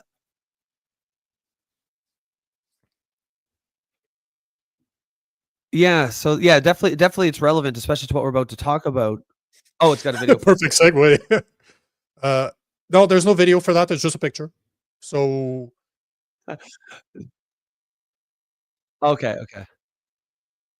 Oh, I got you. So there you go. So it was just a picture. It just came up. There. Like it really just came up. Literally, it popped up to me just as we were talking. So I guess he's sticking around as we talked about yesterday, and he's probably not going to stick around unless he's the leader. So he at least expects to be leader. And to be honest, I don't see a whole lot of calls for him to resign by the Conservative Party. So I suspect he will probably stick around, and it'll be interesting to see what his take is on the Alberta thing. Obviously, he's going to have to oppose it, but it will be interesting if he addresses some of the issues that Alberta is going to bring up. I think that would be a good angle for him to take. Oppose the separatist movement, but also say, but Alberta grievances are legitimate, and here's what we're going to do to attempt to address those.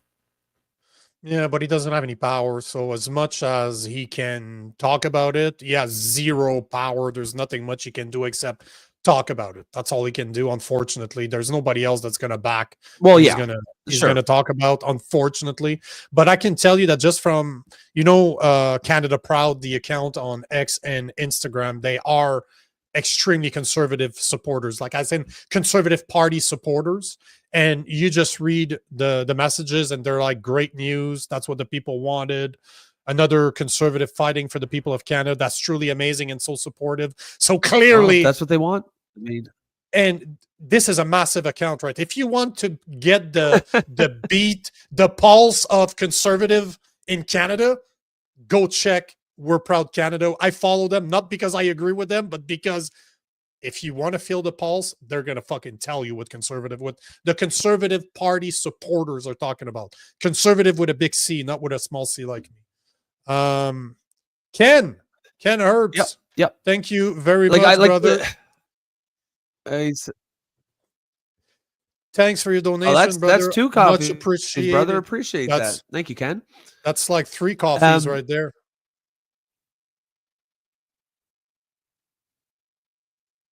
Oh, fuck yeah. Especially if you just wanted a normal one. If you want one of Jason's fancy ones, of course, it'll be. You're almost there. Probably You're be almost half there. of one of those. But we appreciate that, Ken, as always. Almost. Wise Guy says, in 1958, it took only 15 years to own a home. The average mortgage was $75 a month. And I mean, that's exactly what we're talking about. That's the system that worked, right? Hold on. And I know it is, what is that, 1950? What is that? Go ahead. 1958. Hold on. Before you do, bro, Wise Guy, you don't even understand what you just did. You gave me, I was going to completely forget to speak about this, but look at this video. This video right now that actually shows you the housing market over the past 20 years. Oh, yeah, you were talking about this. All right. Thank you, Wise Guy. Perfect segue to show this. But look, Canada's creeping. Canada. There. Yeah. 2009 is when we had a massive reset, and at the same is when the market crashed, right? Yeah, and at the same time as our housing prices through the roof, our economy is fucking shit. So we're getting a hit from both ends. No one's making any money, and housing prices are through the roof. Look at this. That's how crazy. close. This is insane. It ends up at 168, if I'm not mistaken. And that is how the boomers became millionaires, because their housing values, and that's great for them. But if you're a young person, or even, you know, someone 40 or 45 and younger, trying to get into the housing market, you're locked out of it. You're you know, you basically got to be able, because you got to put 10% down payment on $1 million home. You got to have $100K in your bank account, and that's, you know, not everybody has that. You didn't used to have to be like that, and just to what Misfit said of here, a $900,000 house that's left to pay ain't cheap, right? Well, he says, and he says $75 a month, right? And I know some people are like, oh, well, 1958, whatever. So yeah, of course, inflation happened. So I brought up an inflation calculator to see what $75 in 1958 would mean today in 2025, and it's $812.09. So shit. Yeah. So it's still, even factoring inflation, it's like the system is completely different. It's not just inflation. It's that housing prices separate from inflation have become absolutely unaffordable. And that is the system that we are in. And if you're an existing homeowner, it works for you. If you're a person trying to buy a home, it does not. And that's essentially try to find an apartment today for $800. That's why the boomers voted the way they. Yeah, but try to find an apartment, a one-bedroom apartment for $800 right now. Can't do it. You can't. So we're not even talking about a house. We're talking a fucking apartment, one-bedroom apartment that's decent. You can't find it. You will not be able to find it for $800. Oh, you know what? That. But like you said, not only has our costs rose by 170% over the past 20 years, and that was finishing at 2020. I'm pretty sure that the numbers continue to go up because we're still in 2025 now, obviously. So then those numbers did not go down. Yep. They went up. But over the past 10 years, our dollars has lost 33% of its value, not worldwide, but our purchasing power as Canadians has dropped by 33% due to the inflation caused by the economy policy from the Liberal Party. So not only are the house pricing going up, our purchasing power went down. So and our jobs is still $60,000 on average throughout Canada. That's the average salary, give or take, in Canada. So to afford a house is just almost impossible for the average Canadian if you don't already have it. I'm gonna show you something, because it's a good segue, because it literally, I saw this earlier today. It's a $700 apartment in Ottawa, and just to that does not exist. But what we're talking about, no. So there is an actual.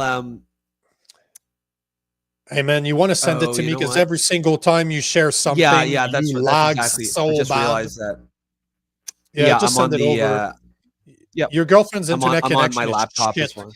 You need to upgrade. It's because I have to use my laptop when I'm here. I'll be back at my place on Monday, so we won't have to deal with it. But yeah, usually I use my computer, which is a lot better. But I'll send that to you, because it's fucking wild, man. When I don't even believe that. I don't even believe you can rent something for $700 in Ottawa. I lived in Ottawa for wait till you see it. Wait till you see it. You'll see why. Is it's it like we shouldn't have to live like this. It's a tent. Right? It's a closet. Yeah.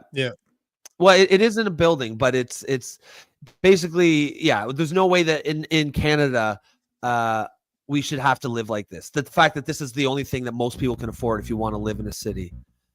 But I'll send it to you on WhatsApp here in a second. Okay. But yeah, is there if you want to, it'll take me a second here. What did we want to jump on to the next thing? Yeah, well, there's one thing. So one of the things I wanted to talk about, I just ended up showing the Pierre Poilievre. It seems like one of his MPs is actually stepping down in order for him to be able to run or to take his place, which is breaking news. That's why I wanted to bring it up. But the reason I was talking about Pierre Poilievre is that there's been a couple of things. I've heard about this a couple of days ago, and I wasn't sure, like I don't trust everything I see on the internet, obviously, but I wanted to sit down to do the research, but I was traveling, so I really did not take the time to do it. But the Mario guy that I really need to find what his name is, released a video. I think it was it was yesterday evening, explaining something that is not being advertised right now. So yes, Pierre Poilievre had 91 people on that fucking ballot, which is absolutely insane. And yes, this is not a conspiracy theory. There is an organization that did it on purpose to put that many people on there. So this is a known fact. Even CTV reported on this. But one of the things that had been mentioned since the election results is that Pierre Poilievre's writing that he's been representing for more than 20 years has changed for this last election. It was melded with a part of Canada in Ottawa that is extremely liberal. Like my mother actually lives in Canada right now. So they're all federal employees, basically. They're all government, and they're very pro-liberals, obviously. They merged, supposedly, that Carleton, which is the writing of Pierre Poilievre, got merged with an extremely liberal writing, forming one large writing. And that's how they explain that although Pierre Poilievre got as many votes as he's always had, the Liberals got something like 20,000 more votes than ever, like that they'd ever received. And it didn't make sense until I saw that video. So yes, I think you're right. Devil is due. That's correct. Oh, Mario Devil is due. Zelaya. Well, you tell me. He's another bald-headed guy. So you tell me if that's the guy we're talking about, because I would like to get his name right because I like his content. So here's the video. Losing his writing just never sat well with me. He's held it for 20 years, so I decided to do some digging. Watch this. As many of you know, Pierre Poilievre has held his writing of Carleton for nearly 20 years. He was just recently beaten, and this is what his writing looks like. This is Carleton, and as you can see, it wraps around this area around there. I'll move my head out of the way. I want you to see the full area of Carleton. And this is from the Elections Canada website. His area, the region that I just showed you, it didn't look like that. In fact, in all of the other elections, it looked like this. It never had this area. Remember that. This area right here, that's brand new. I'm going to shrink myself down to size so you can see that new area that was integrated with his. This is what it looked like in 2021 when they had the 44th election. And I'm going to explain all this red in just a second, and it's all going to make sense. So Pierre's area, labeled as number 88 over here, that's what he had the whole time. Before, it was integrated with this. And everything I'm taking is publicly available, so check it yourself. But this is how much he won last time, a 15% margin. Just to remind you, that's the area that he used to represent before that came into the picture in 2023. Yes, the adjustment was done recently. Let me put it to you this way. Pierre Poilievre's riding, which had always been conservative and he held for 20 years, was merged with a heavy liberal region. An area altogether that had grown by nearly 50% due to immigration. That's going to be important. Watch this. Now, this is where we get to the good part. Did you know that nearly 93% of all immigrants move into one of Canada's 44 census metropolitan areas? And I know this is talking about non-permanent residents as well, which is also calculated, is very similar percentage, which is almost the 93%. But when you have that, that's why metropolitan areas like Ottawa, the whole Greater Toronto area, includes Burlington, Oakville, Milton's getting there too. Look at Hamilton. And I know this says Hamilton here, but this is the outskirts of Hamilton. That's the city core. And let's not forget Montreal, all red. And the same holds true for all of Metro Vancouver. Take it from an immigrant. When immigrants move into the country, they generally vote Liberal, because that's the same party that offered social assistance. It's the same party that pays them each month more than Canadians get in old age security. They are now giving them free healthcare. They are able to stay at 4-star hotels. They get access to the same child benefit as you have, as Canadians who've paid taxes your whole life. Sorry, your whole working life. Roughly $7,000 per child per year.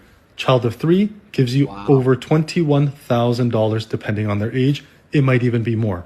We are talking about more money than they would ever earn. Did it stop?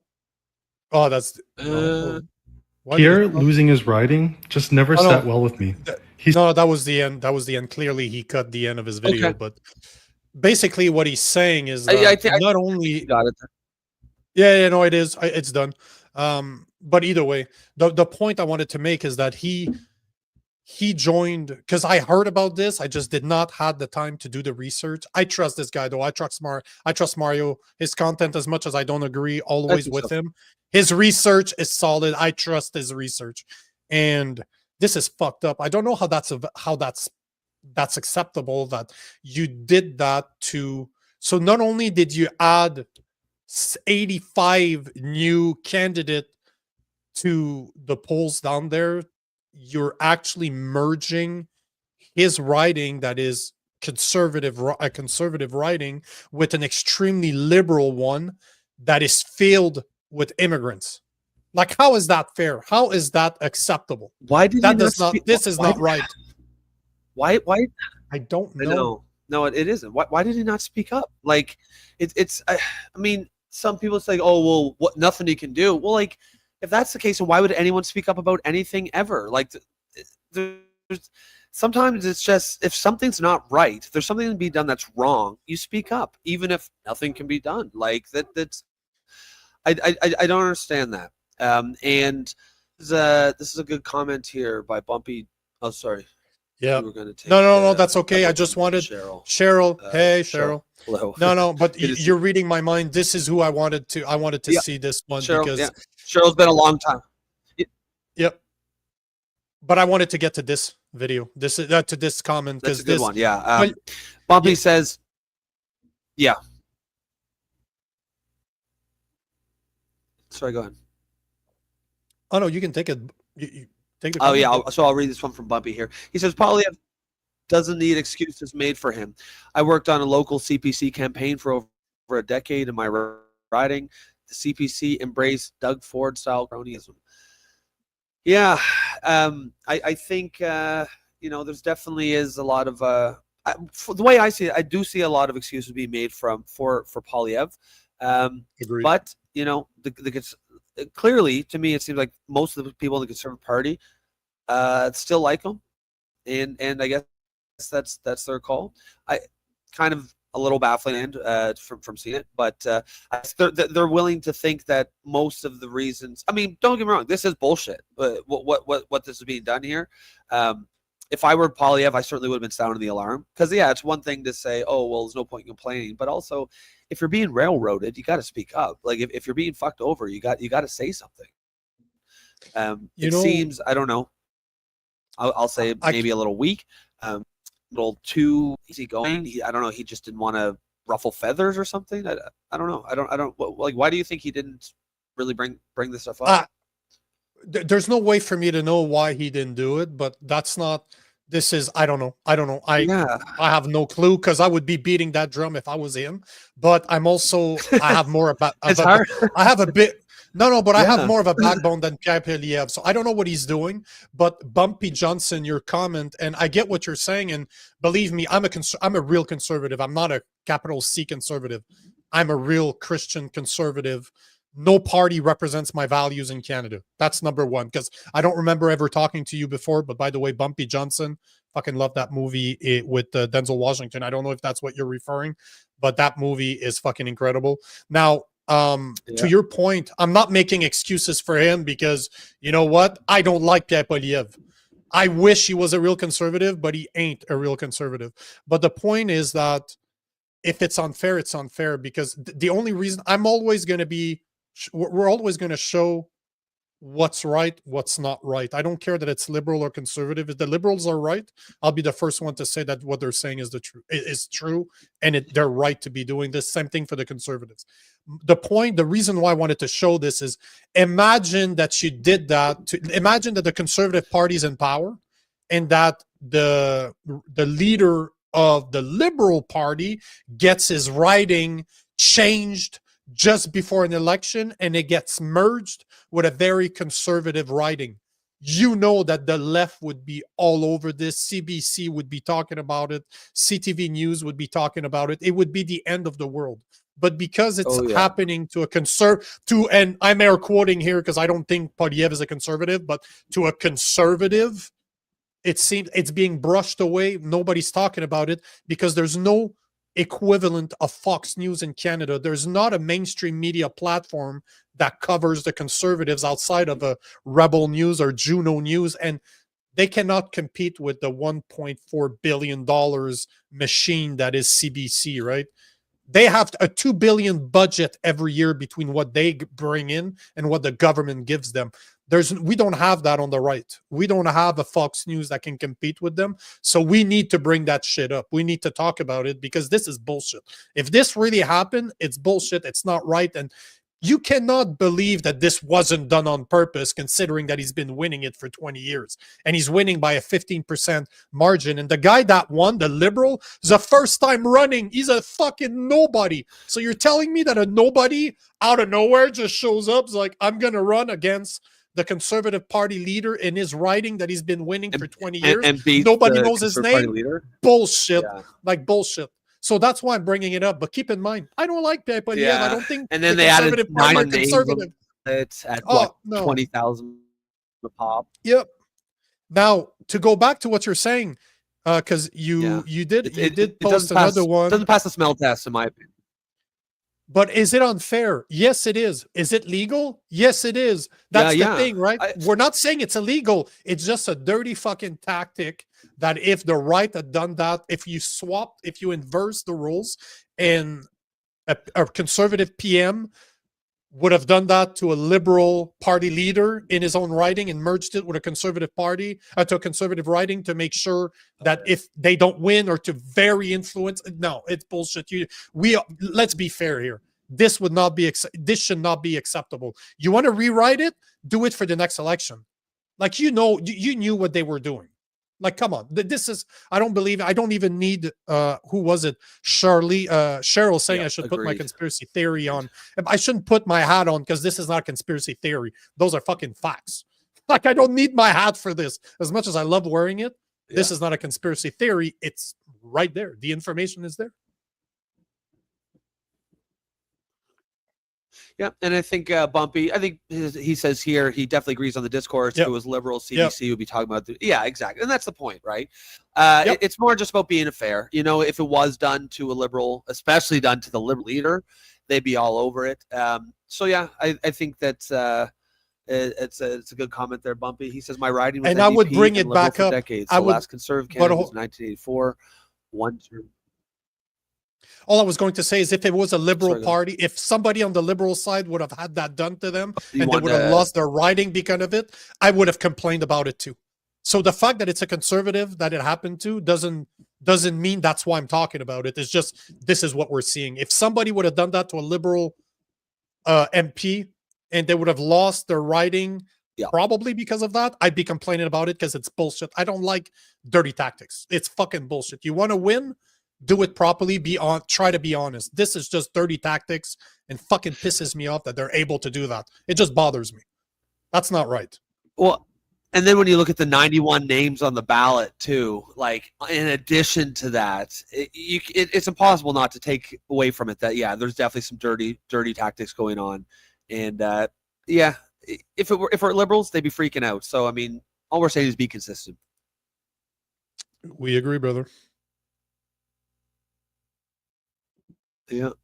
Just go back to this comment here from Wise Guy. He said, oh, no, sorry. We already took that one. This was the one I want to talk. So Sasquatch Chronicles, just go back to the house price thing. He says, the cost of homes in Canada is a self-inflicted wound, much like most of Canada's problems. Canada has so much potential to be a great nation, and it's been squandered. Mm-hmm. Yeah, and that's the thing is the Liberal Party they made conscious decisions or actual policies that they did to protect the wealth of existing homeowners, which are primarily boomers. And on the one hand, you can't that's what governments do. They make decisions about which constituencies to favor. That I'm not going to shit on them for that, but that's also going to have consequences, right? When you basically, because you can't have both ways. You can't make housing affordable for young Canadians to buy their home while at the same time protect the value of existing homeowners. So they chose to go that direction. They chose to protect the value of people who have homes, and maybe electorally you could say it made sense because those people tend to vote. But at the same time, the younger generation is pissed off by that, and that's why you see that huge generational divide where everyone under 55 wants the Liberals out, and everyone over 55 wants them in. And unfortunately, they won. We agree. But by the way, Bumpy, just so you know, man, I love the discourse. I love these type of conversations. Keep that in mind, Bumpy. I don't remember seeing you before, but this is what I live for. I love to have those type of conversations, and this is why we do our stuff live. So continue commenting those type of comments. Continue pushing what you believe in so that you can drive the conversation, because again, this is the #1 reason we do it live. So I don't know if you've been here before. I don't remember, but make sure to subscribe, because I'd like to have you back on so that we can talk about this. You can challenge us more. I love the challenge. Absolutely. Yeah, absolutely. I mean, and that was, I think Bumpy, like, that's exactly the kind of, respectful disagreement is what the show is based on. No one's ever going to give anyone shit here for disagreeing with them. No. And that's exactly the kind of thing that we encourage around here. So appreciate seeing you, appreciate the comments, and hopefully we see you keep it up. Let me see here. Yeah. So the Bumpy continues to go. The average one-story home with a basement and minimal backyard in Southern Ontario is over $750,000. That's insane. That is fucking insane. The 5% first-time home buyer down payment placed the entry fee to home ownership at roughly $40,000 before taxes. And remember too that rents follow the price of housing. So when housing prices are high, rents are also high. So you have to save that $40,000 while also paying $1,500 a month in rent or $1,200 a month in rent. It's really hard. The system doesn't work for a lot of young people who are trying to buy a home, and they were trying to vote that way. They tried to use their vote to say we want change, and unfortunately, a specific demographic was able to override that vote. And I mean, I get it. That's democracy, but we still, we don't have to just accept it without complaint either. And that $40,000 is before tax and before closing costs, because you can add another 10 grand on top of that. Like you're easily looking at a 5 to 10 grand in closing costs on top of it. And that $40,000 is after taxes too. So that means that you probably had to earn $60,000 in order to put that fucking $40,000 aside. Like, it's insane when you think about it. We're so taxed in Canada that $40,000 is not $40,000 like an American $40,000. Because they're not taxed the way that we are. You're taxed at least at a 30% of your salary if you put that aside. So you've taken a long time to do that. You probably had to earn $70,000, right? Well, probably, probably a 60-ish, but all to say that it's definitely a massive fucking endeavor for somebody that's making 60 grand a year. Even two people that are making 60 grand a year, living in an apartment that probably cost them $1,200, $1,500. So unless you're living in your parents' basement until you acquire that money, which I don't think is a bad idea. I think that if your plans to own a house, you might want to stay with your parents as long as you can in order to put that money aside. But all to say that it is basically not have to. Small. You basically have to, right? Yeah. But see, this is where it becomes insane. And the graph that I showed earlier, the animation that I showed earlier, it showed that the Americans weren't even in the top 5 of most expensive houses compared to us. And this is absolutely true. This is why my wife and I are looking to buy in either Tennessee or Alabama exactly for this. We're looking at stuff like 20, 30, 50 acres with a really nice house on top of it, 250 grand, 350 grand American. So you're looking for about 500 grand Canadian. You can buy something that you can't even fucking find for under $1 million here, if not more. So he's absolutely right. So Bumpy's saying, I'm looking at moving to New York State. My girlfriend's American, looking at a 2-story home with finished attic, basement, big backyard, $220,000. So you're looking at about $300,000 Canadian. That's amazing. And Bro, in Alabama, we were finding, those old school white, they almost look like a slave owner house with the massive pillars. Like I know you know what I'm talking about, like those white the big houses plantation. on a massive, Yeah. exactly, on a Forrest Gump's massive, house that he grew up in. yeah, like a 40, 50 acres, a fixer upper, 250 grand. Yeah. Okay, sure. I'll put 200 grand on it. I'll do all the work. But by the time I'm done with this, it'd be a mansion, bro. It'd be a fucking mansion, like 6 bedrooms, massive fucking land. I have a river running in the backyard, like insane. So I will never buy in Canada again. That is one thing that's for sure. I will never buy property in Canada again. I'm happy that I got rid of everything back before Dum Dum took power. And it's going to be in the US or it's going to be in South America somewhere, but I'm definitely not reinvesting that money in Canada. That's for sure. Yes, sir, Bumpy. Good to have you, brother. Yeah. Plantation style. I know you guys knew exactly. But when I said plantation style, I knew every people would know exactly what I was talking about. I don't know how else to describe it. It's like, those slave owners, the type of house, that's what I'm talking about. Yeah. But yeah, Bumpy, good to have you here. And kind of the discourse that we're having so far is exactly what we try to have all the time. So I think you'll fit in just fine here. Cheryl says, Rob, average rents are over $2,000 for an apartment. Yeah, and exactly, right? So that's higher than I was thinking, but I knew they were really high. So that makes it even worse. Like, how the fuck do you save up $40K if you're paying $2,000? Basically, you have to live with your parents until you're 25 or something. And that's if you have a good job. And it shouldn't be like that. It shouldn't have to be like that. So, you know what I mean? It's on the one hand, yeah, I understand that the boomers, things worked for them in a lot of ways.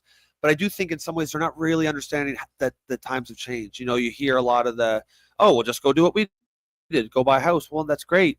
But you can't go out and buy a home at 21 with a middle-class job anymore. It just it doesn't work. And there's a lot of young people who are voting change, and unfortunately they didn't get it.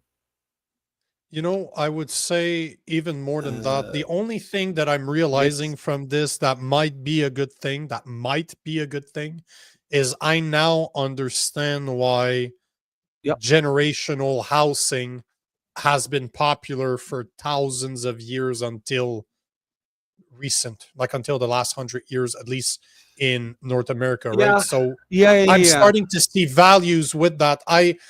We're expecting our first child. My wife's 7 months pregnant right now.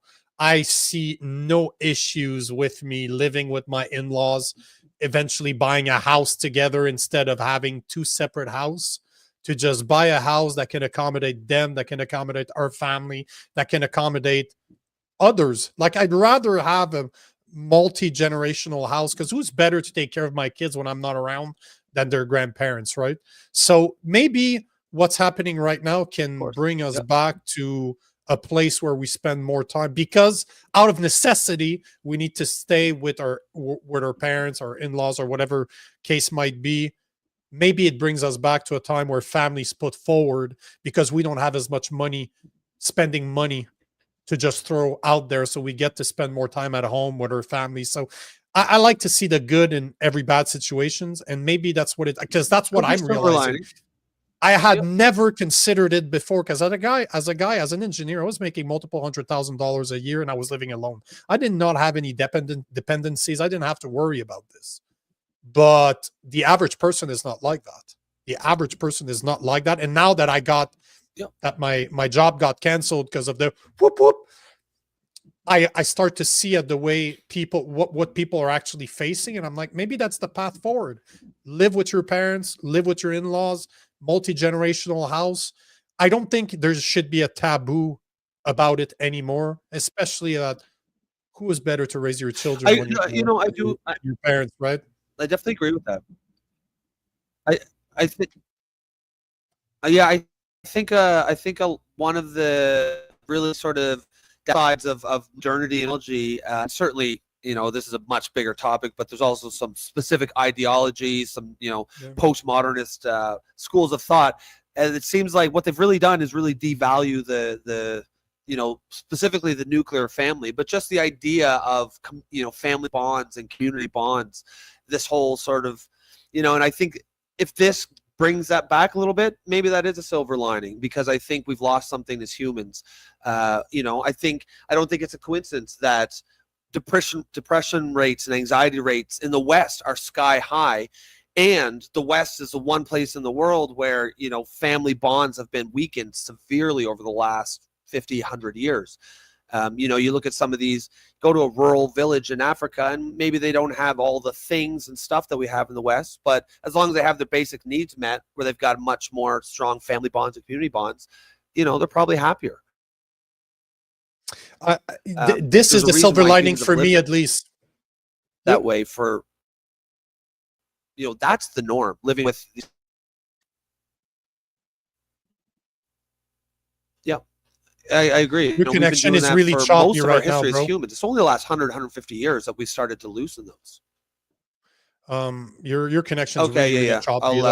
But yeah, I didn't get everything that you said, but I didn't get everything that you said. But it's just I try to see the good and the bad, and I think that this, at least, it's my realization. Can you hear me right now? I can hear you because I left my parents' house. I was 17 years old, so to me, I don't have a good relationship with my family, but the relationship that I have with my in-laws is completely different.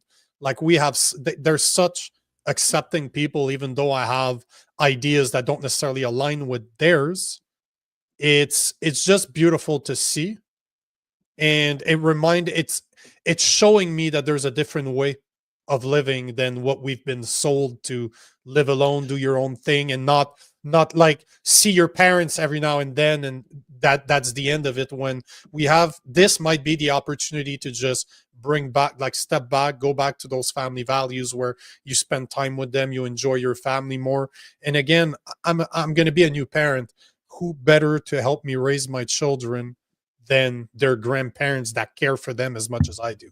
There's nobody else. There's nobody better than that, right? So hopefully people can see the silver lining, as much as it's not easy to see right now.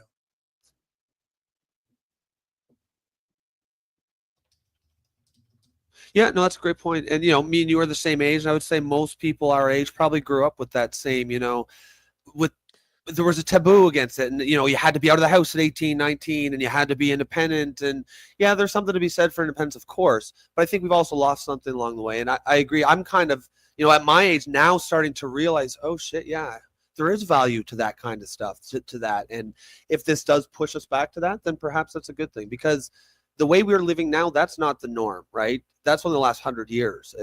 Up until now, for most of human history, it has been those strong family bonds, those strong community bonds. And, maybe there's a connection between that and the sky-high depression rates in the West. And perhaps if we do start to move back towards that, as you said, that's a silver lining towards some of this mess. So let's take a few of those messages here. So Misfit is saying the Canada Promise ends with the seniors. It's hard to disagree with you, man. It's the Canada dream is not what it used to be, right? As much as we always focus on the American dream, Canada dream was still to be able to own a house with one salary. If the wife wanted to stay home and take care of the kids, you were able to do it. That's not necessarily what you want, but 100% home ownership, unfortunately, not really the situation today, right? That's the foundation of the Canadian dream. Yep, 100%. Bumpy Johnson saying 100% agree on generational housing. Yep, it's bang on, bro. Like, you're going to fit right in, I think, 100%. At least with me. You're fitting right in with the way I think. And I like the fact that you got my plantation. Oh, yeah. So. Yeah. Cheryl, it's not just kids. It's not just kids. You got this. Yeah, it's not just kids. I had to quit because of the mandates and take a reduced pension. Before I quit, my daughter was financially depending on me. Wow. She had not moved out. Now she carries the bulk. And you know what, Cheryl? I totally understand where you're coming from. I lost my career over not wanting to take the whoop whoop. And here I am trying to rebuild, doing a fraction of what I was making before, trying to rebuild from there. And luckily, I'm capable to depend on my wife more. I'm capable to depend on her family, like my in-laws. So we have that. This is what I'm saying. The past 4 years has been extremely revealing to me, as in we've lost something in the past 100 years in the way that we treat our family, in the way that we see family as a whole. And I think that me losing everything because of a choice that I took allowed me, I would have never realized that if I did not lose everything to a point where I'm like, fuck, what am I supposed to do now?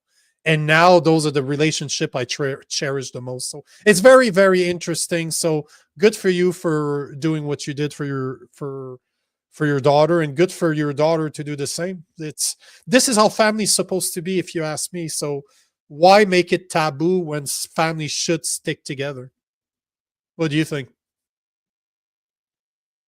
Yeah, I mean, I think that's exactly right. I think one of the, there's one of my critiques about sort of liberal or far left thought is this weakening, and actually it's probably more like Marxism, communism thought, but it's this weakening of the family bonds, and in place the state will do those jobs that because the family used to do everything, right? Feed the child, clothe the child, educate the child.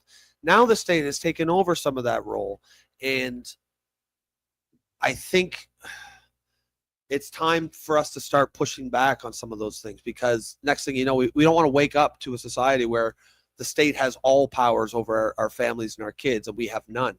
And that is the direction things are going. And I think that, the family bonds, the community bonds, that is what our species is based on. We are fundamentally social animals. And I agree 100% when you say, like, those bonds have weakened. And yes, there has been some convenience to that. But I think we need to start thinking about what we've lost in place, and start to think about some of the problems that we have today.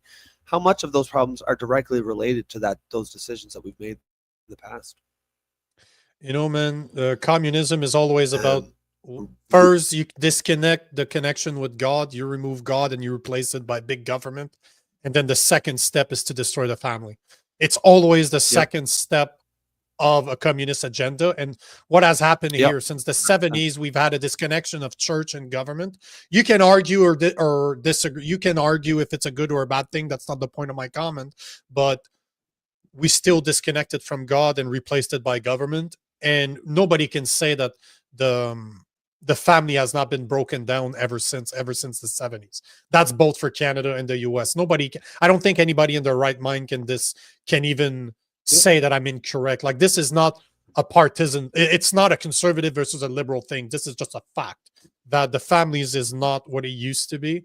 And look at the consequences of that choice that we made to not value our family pretty much above everything else. Yeah. So good. And I think there's direct connection to that, and these high depression rates and anxiety rates that we're facing. Ruby K's bang on. I think, like, Ruby K says she totally agrees. South Indians. Here, you take it. I know I'm a little laggy. You take this. Yeah. So Ruby K saying totally agree. South Asians, Indians live in intergenerational home, and people are less lonely too. I lived in Mississauga, just west of Toronto, for years, and this is one thing we would see. Like in Brampton, we call it Browntown because it's literally just Indians that are there. But you see it time and time again. It is literally they will buy duplexes or townhouses. They will buy a couple of them, and then their whole families, like not just parents and like parents, grandparents, and the grandkids, but aunt, cousins, other people of their family, they will buy connected units so that they're all together. And I used to look at this and say, fuck, man, how the fuck can you stand to live with your parents? Because I was looking at the relationship, the broken relationship that I have with my mother, and saying in my head that was the norm, right? I could not live with my mother because we are so different in the way that we think that it wouldn't work. But when I joined my wife's family, as in I was shown that there's a different type of family, that they're Italian, right? Her father is Sicilian. He came here as an immigrant. Her mother was raised by immigrants. So their family is everything to them, and they make it work. No matter if you have disagreements on political views or even social issues, they don't care because family comes first. They will always fucking deal with the fact that they're family first, then everything comes down from there. But I wasn't born with this, so I totally understand now why South Asians are doing it. I totally understand why it was the norm before that families would live together, because there's nothing stronger than having a strong relationship with your family, because shit's gonna happen. Shit is gonna hit the fan. Who do you want around you? People that care, people that love you, people that are blood to you. Of course you do. They're the people that are gonna help you out. They're the people that will stick by you. So, or some government, we just need to go back. Bureaucrat, right? Yeah. It's just we need to go back to that point where we cherish that, because I like the way that my wife's family does it, because they don't agree on everything. Every single time we get together, there's disagreements, and motherfucker, they're loud. They like to fucking talk loud, Italian people, but they always bring it back to their family first. Their family first. So no matter the disagreement, they can move forward because they're family first. And I think this is why it's number one to them. It's a beautiful thing. Something I had never experienced before, but there's so much value to that. Yeah. 100%. There's a lot of talk today about the lonely epidemic, and I think that's exactly why. It's exactly why, because we've cut these ties, our families, with our communities, and then we wonder why people are so lonely. And that, I mean, to me, it's common sense. I totally agree with you. And Ruby, again, I don't remember ever saying you before, but I'm really liking your comments, Ruby K here. So make sure you subscribe, make sure you like, make sure you come back, because those are the type of comments that really drive the conversation. But Ruby K saying, I live with my mom, who I take care of, as she is now 85 and blind. She's healthier living with me versus long-term care home, where she would have been locked down in COVID. And you know what? Perfect. My grandmother was taking my aunt, the eldest on my father's side, would took care of her mother until she couldn't anymore. Like, she was at a point that she needed 24-hour assistance, basically. So she was put into a long-term care home. And you know what happened? It was in 2020.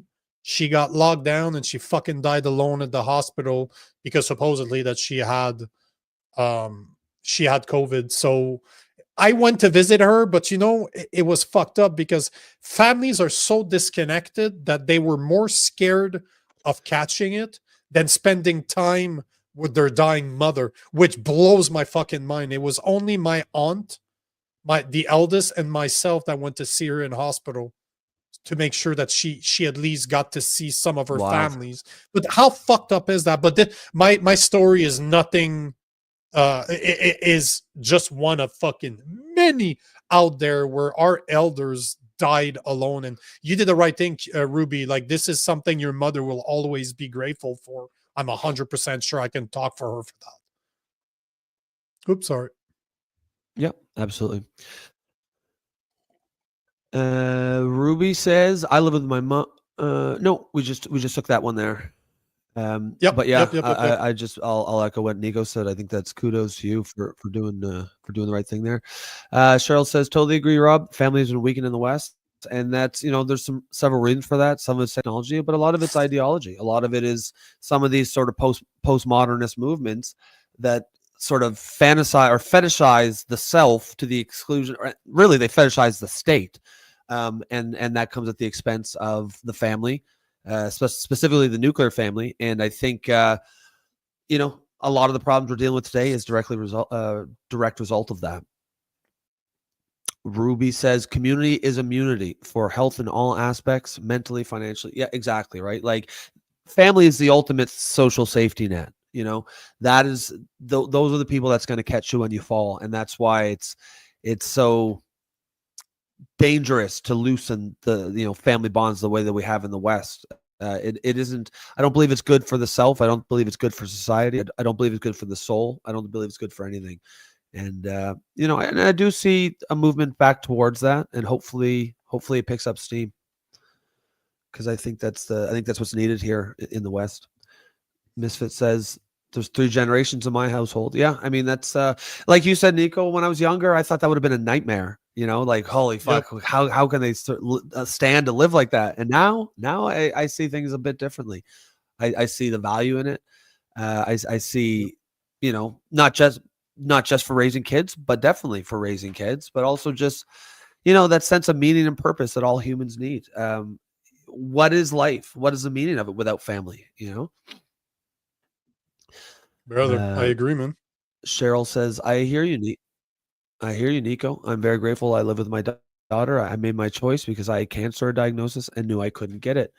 Having chosen to go natural medicine, I don't regret my choice. Yeah, well, that's a great story. I appreciate for sharing that, Cheryl. I know it's a personal story, but again, I think that shows like the, you know, the sense of community we have here, and that's you know, hopefully everything's working out well for you in that regard. But yeah, you know, your daughter, it's kind of like, you know, my parents are at the age where in the next couple of years, they're probably going to rely on me and my siblings to start taking care of them. And I think, you know, my family, we're all going to be happy to do that because my parents have always, you know, made clear that they value, they prioritize us. So I think that's how it should be, you know, when your parents, when you're young and, you know, as you go through life, your parents are there to support you, but the day is going to come when they need your support. And I think that's when, you know, people need to step up. Whereas today, I feel like so much is like, oh, just put mom in a home, just put dad in a home. And it's like, that's your mother, man. That's your fucking father. How can you, you know, how I don't understand how people can do that. Like, get it. It's easy for them. It's convenient, but my mother-in-law and my wife's grandmother lived right next to each other. They literally have one yard that's open. Like they have a fence around the 2 yards together. And my mother-in-law takes care of her mother. Her mother's like 85 now, and she takes care of everything. And any help she has, she's the one taking care of it. She does not want to put her in her home.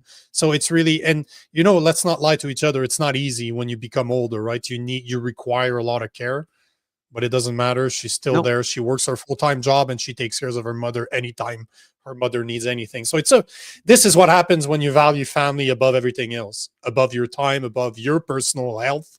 You're just, they raised me. The least I can do is to take care of them when they can't anymore. yeah, that idea that like it's not even a choice, right? Like it's not, oh, should we take care of mom? It's just how are we going to, what do we have to do in order to take care of mom? And I think we should I wish we get back to a place where people feel.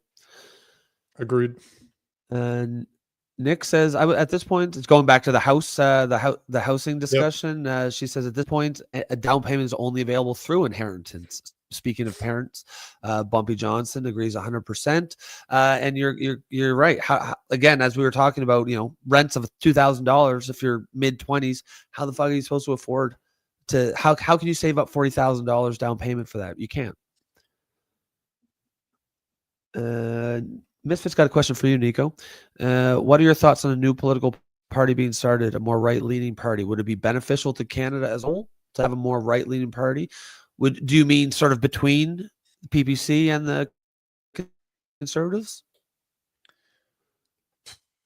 You know, man, as someone that is, I don't know if there's want for it. This is what I've been questioning myself, because I am a lot more right-leaning than the Conservative Party.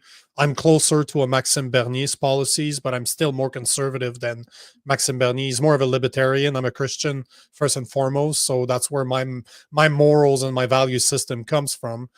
But at the same time, is there a need for it? I think that as a whole, we need to go more right. As in, we're so far left right now when it comes to our social issues and even our politics, that I would like to see a shift more to the right to end up somewhere in the middle. But unfortunately, I can tell you, as someone that spent a lot of time in the US, like I spent half of my time down there, and I'm talking like Alabama, Tennessee, Texas, I'm talking Arizona. So I'm talking in really red states, right? We're talking Christian conservatives. I don't know that there's an appetite for at least the values that I hold dear. I don't think there's an appetite for it in Canada. Should it exist? Of course it should. But, you know, there's the Overton window in Canada where we're so far left right now that even the conservatives would be considered Democrats in the US. That's how far left We are conservatives. There's no such thing as real conservatives in Canada right now, at least not in a party. There's conservative people in a small c, but as the party itself, we're not represented as really conservatives. We're still part of the left in our conservative party. So is there an appetite for it? I don't know. I think there's so much move to the middle that needs to happen in order to even get there, that I don't know if there's an appetite for it. It's a great question, and unfortunately, I'm sorry, man, I don't really have a really concrete answer for you, because we're not the US. We do not see it the way the US is. We don't have a massive difference between our liberal and conservative like the US has between their Democrats and their Republican. But it's a great question. Thanks for asking. But bro, I don't know that there's an appetite for it. I think that there's not. I wish that there was, but I don't think there is. Yeah, I probably see it the same way. I know there's definitely people, like you who wish there was, but I brought big picture. I think probably not a huge appetite for a full part, for a large party. I think, probably the best you could hope for is maybe a reform of the Conservative Party at this stage.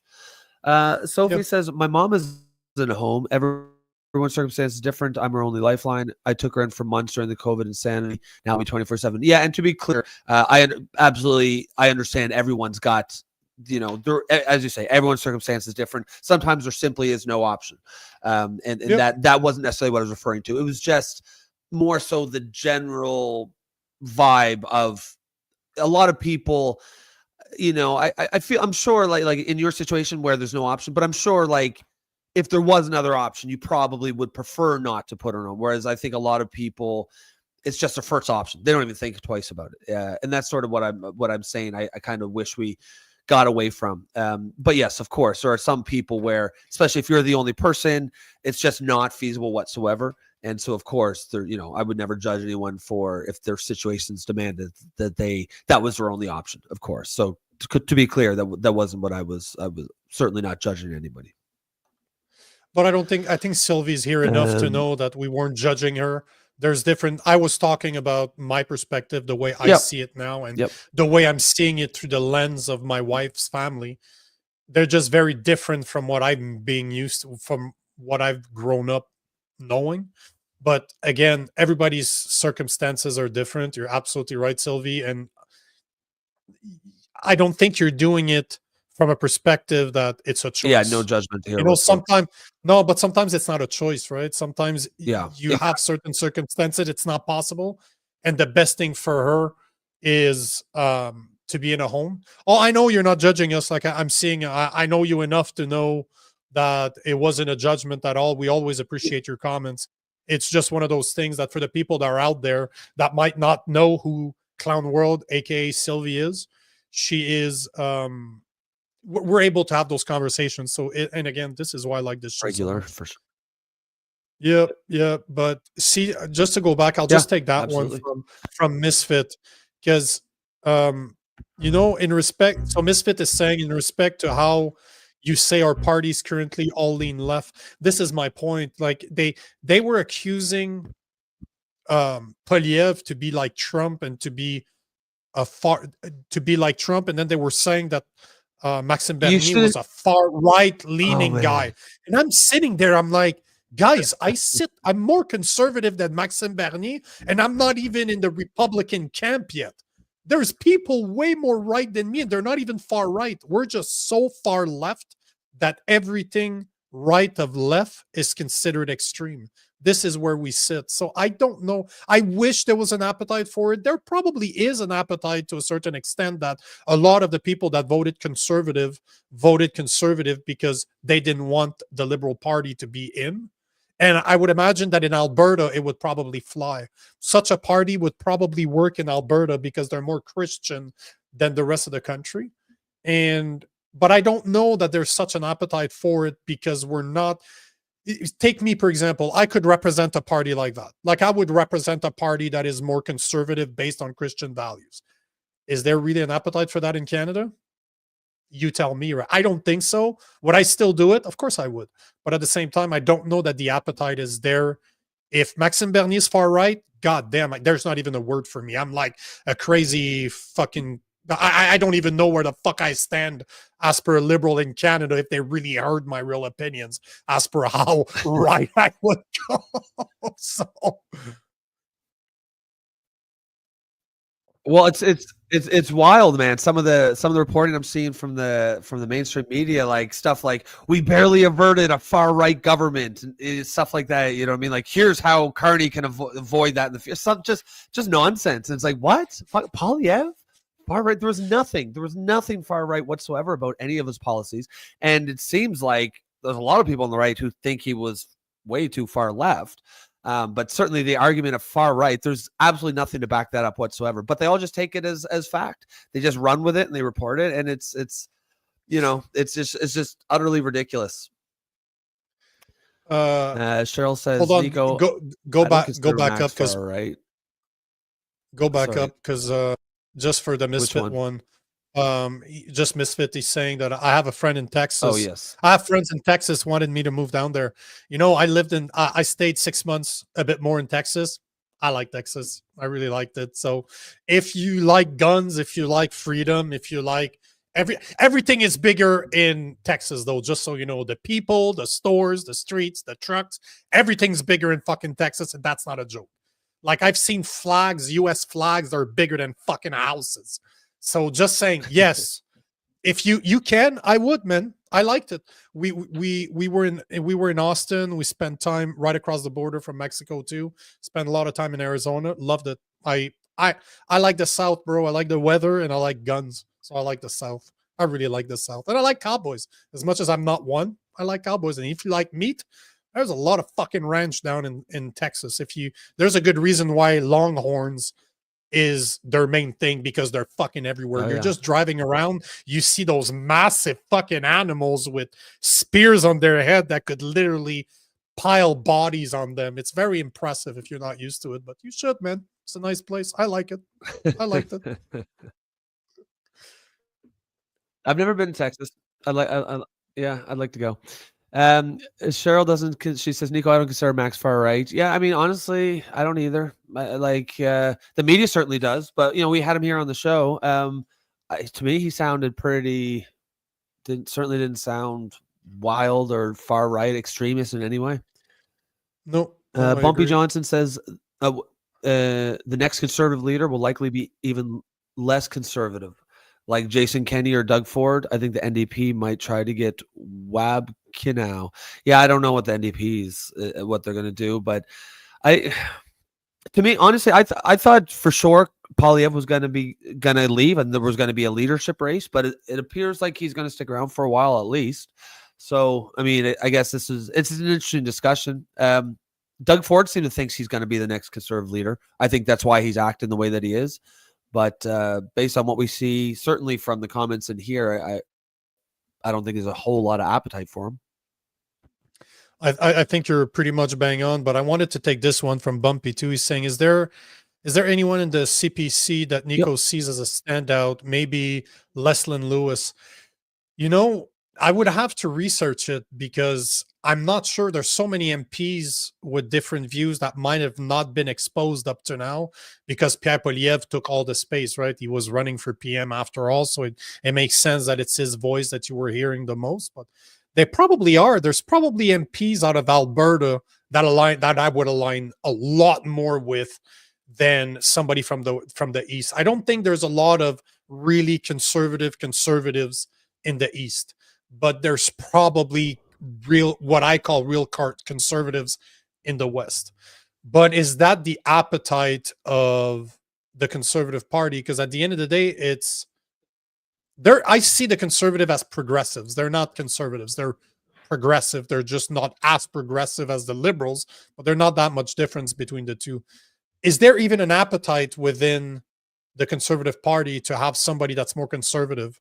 I don't know. I really don't know. I don't think so. I really don't think so. It's a shame. But in my humble opinion, in 2017, the best thing that could have happened for the Conservative Party is in 2017 if Maxime Bernier would have became the leader of the Conservative Party instead of Andrew Scheer. This, to me, is really where it went wrong, is when Andrew Scheer became the leader of the Conservative Party, because now remember that this is the third election in a row that the Conservative lose. And it's not something that's ever happened before, because we normally have like a 9-year-ish, 10-year window of liberal government. Then we get fed up. We get a conservative government. Then we get fed up. We get a liberal government. So we're entering that like 10 to 11 years, and I don't know that it ever happened before. At least not for another 4 years. So it's very uncharted territory what we're going into, and it's a matter of knowing, did the Conservative lose because they did not go conservative enough? I think so. I think that's the exact reason why they lost, because they tried to pander to the left instead of pandering to their base and the people that would have voted PPC, just to say we are conservatives, which that's not the message they sent. I think that was the problem. Will they look in the mirror and say we lost because we're too much like the liberals and not enough like conservatives? It's I don't know, man. It depends. Are they accountable or not? We'll see.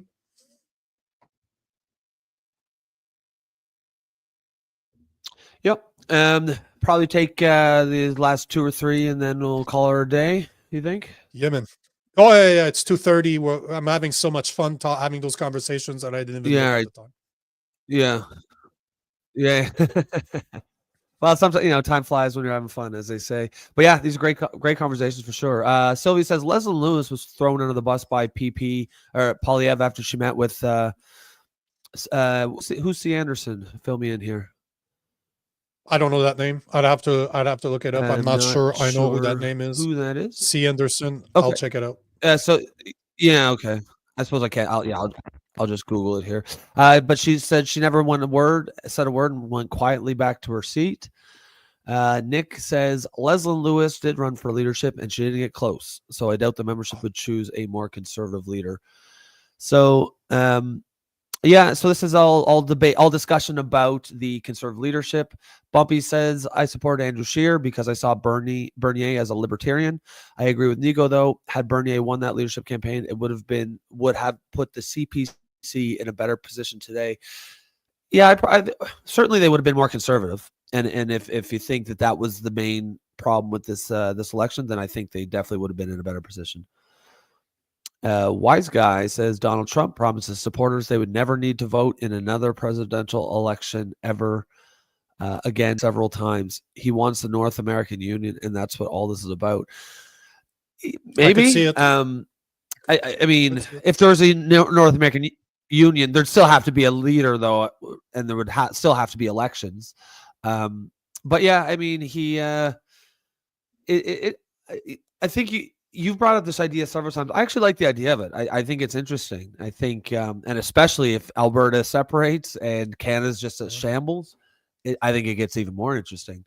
But that, similar to the way the EU is, where you've got individual countries. There's still France, there's still Germany, there's still Spain and Italy, but it is a big, as far as immigration, customs, fiscal policy, economic policy, it's all one union. So yeah, there's definitely something to think about. I think it's an interesting idea for sure. I like it. I think it's a great option. Bernier would have lost. The North American Union. Yeah. I think I see the value in it. I don't know if it makes sense or not, but I can see the way it works in Europe. I can see it. I'd much rather the American dollar than the Canadian dollar. I can tell you that much right now. I take the American dollar in a heartbeat. Oh yeah. But yeah, I think there's definitely value to it. But it's a great, it's a very interesting idea. Yep. Yeah, it is. I agree. Nick says most CPC ministers are saying they don't want another change in leadership right now because it destabilizes the party, which is true. No doubt it does. And I don't see a clear front runner. I guess maybe you could say maybe Doug Ford, but to me, it doesn't seem like there's much appetite for him. So I understand if that's the angle they want to go, they've got their guy. Maybe they don't love him, but they don't want the destabilization that a leadership would bring. To me, that makes sense. To me, it makes zero sense. No, hold on. Go back to that, because to me, it makes zero sense. Take a look at the Democrats, for example, what happened in the US, where the Democrats lost, not because Republican won, they lost. The Republican won because the Democrat lost. People voted against the Democrats because they're tired of the woke bullshit. They're tired of far left ideologies to be ruling the culture and the government. So they voted against them for Donald Trump. What does the Democrat need to do right now? They need to go back to the drawing board and start looking at, okay, where did we fuck up? But clearly that's not what they're doing. They're talking about having an AOC or a Kamala Harris back for the next elections, which is fucking ridiculous that they're even considering that. But by not changing the Conservative Party leader, in my opinion, they're doing the same thing as the Democrats did. They're not taking accountability for the reason why they lost, and they need to take a very good look in the mirror, because I do not believe that Pierre Poilievre is the right leader for the Conservative Party. That's my belief.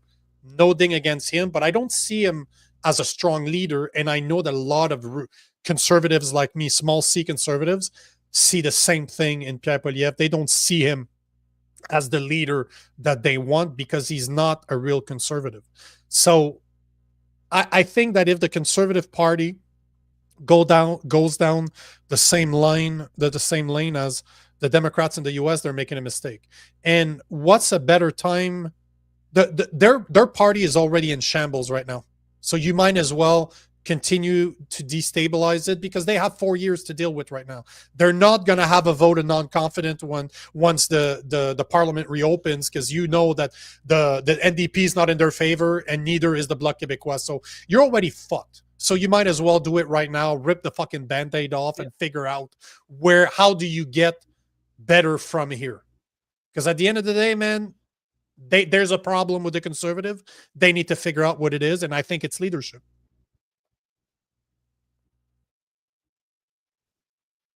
Yeah, no, and to be clear, I personally think they should get a new leader. He lost quite badly, and yes, there are some factors that were outside his control. At the same time, there's always those factors for every campaign. But I know if I at least understand the reason if they say they don't want to destabilize it. Personally, I think they should. But again, I don't see anyone that's really, I think the only one that seems like she would actually get excitement for a new leader would be Danielle Smith. And for several reasons, that's probably not going to happen. I think she's going to be much more focused on Alberta in the near future than Canada.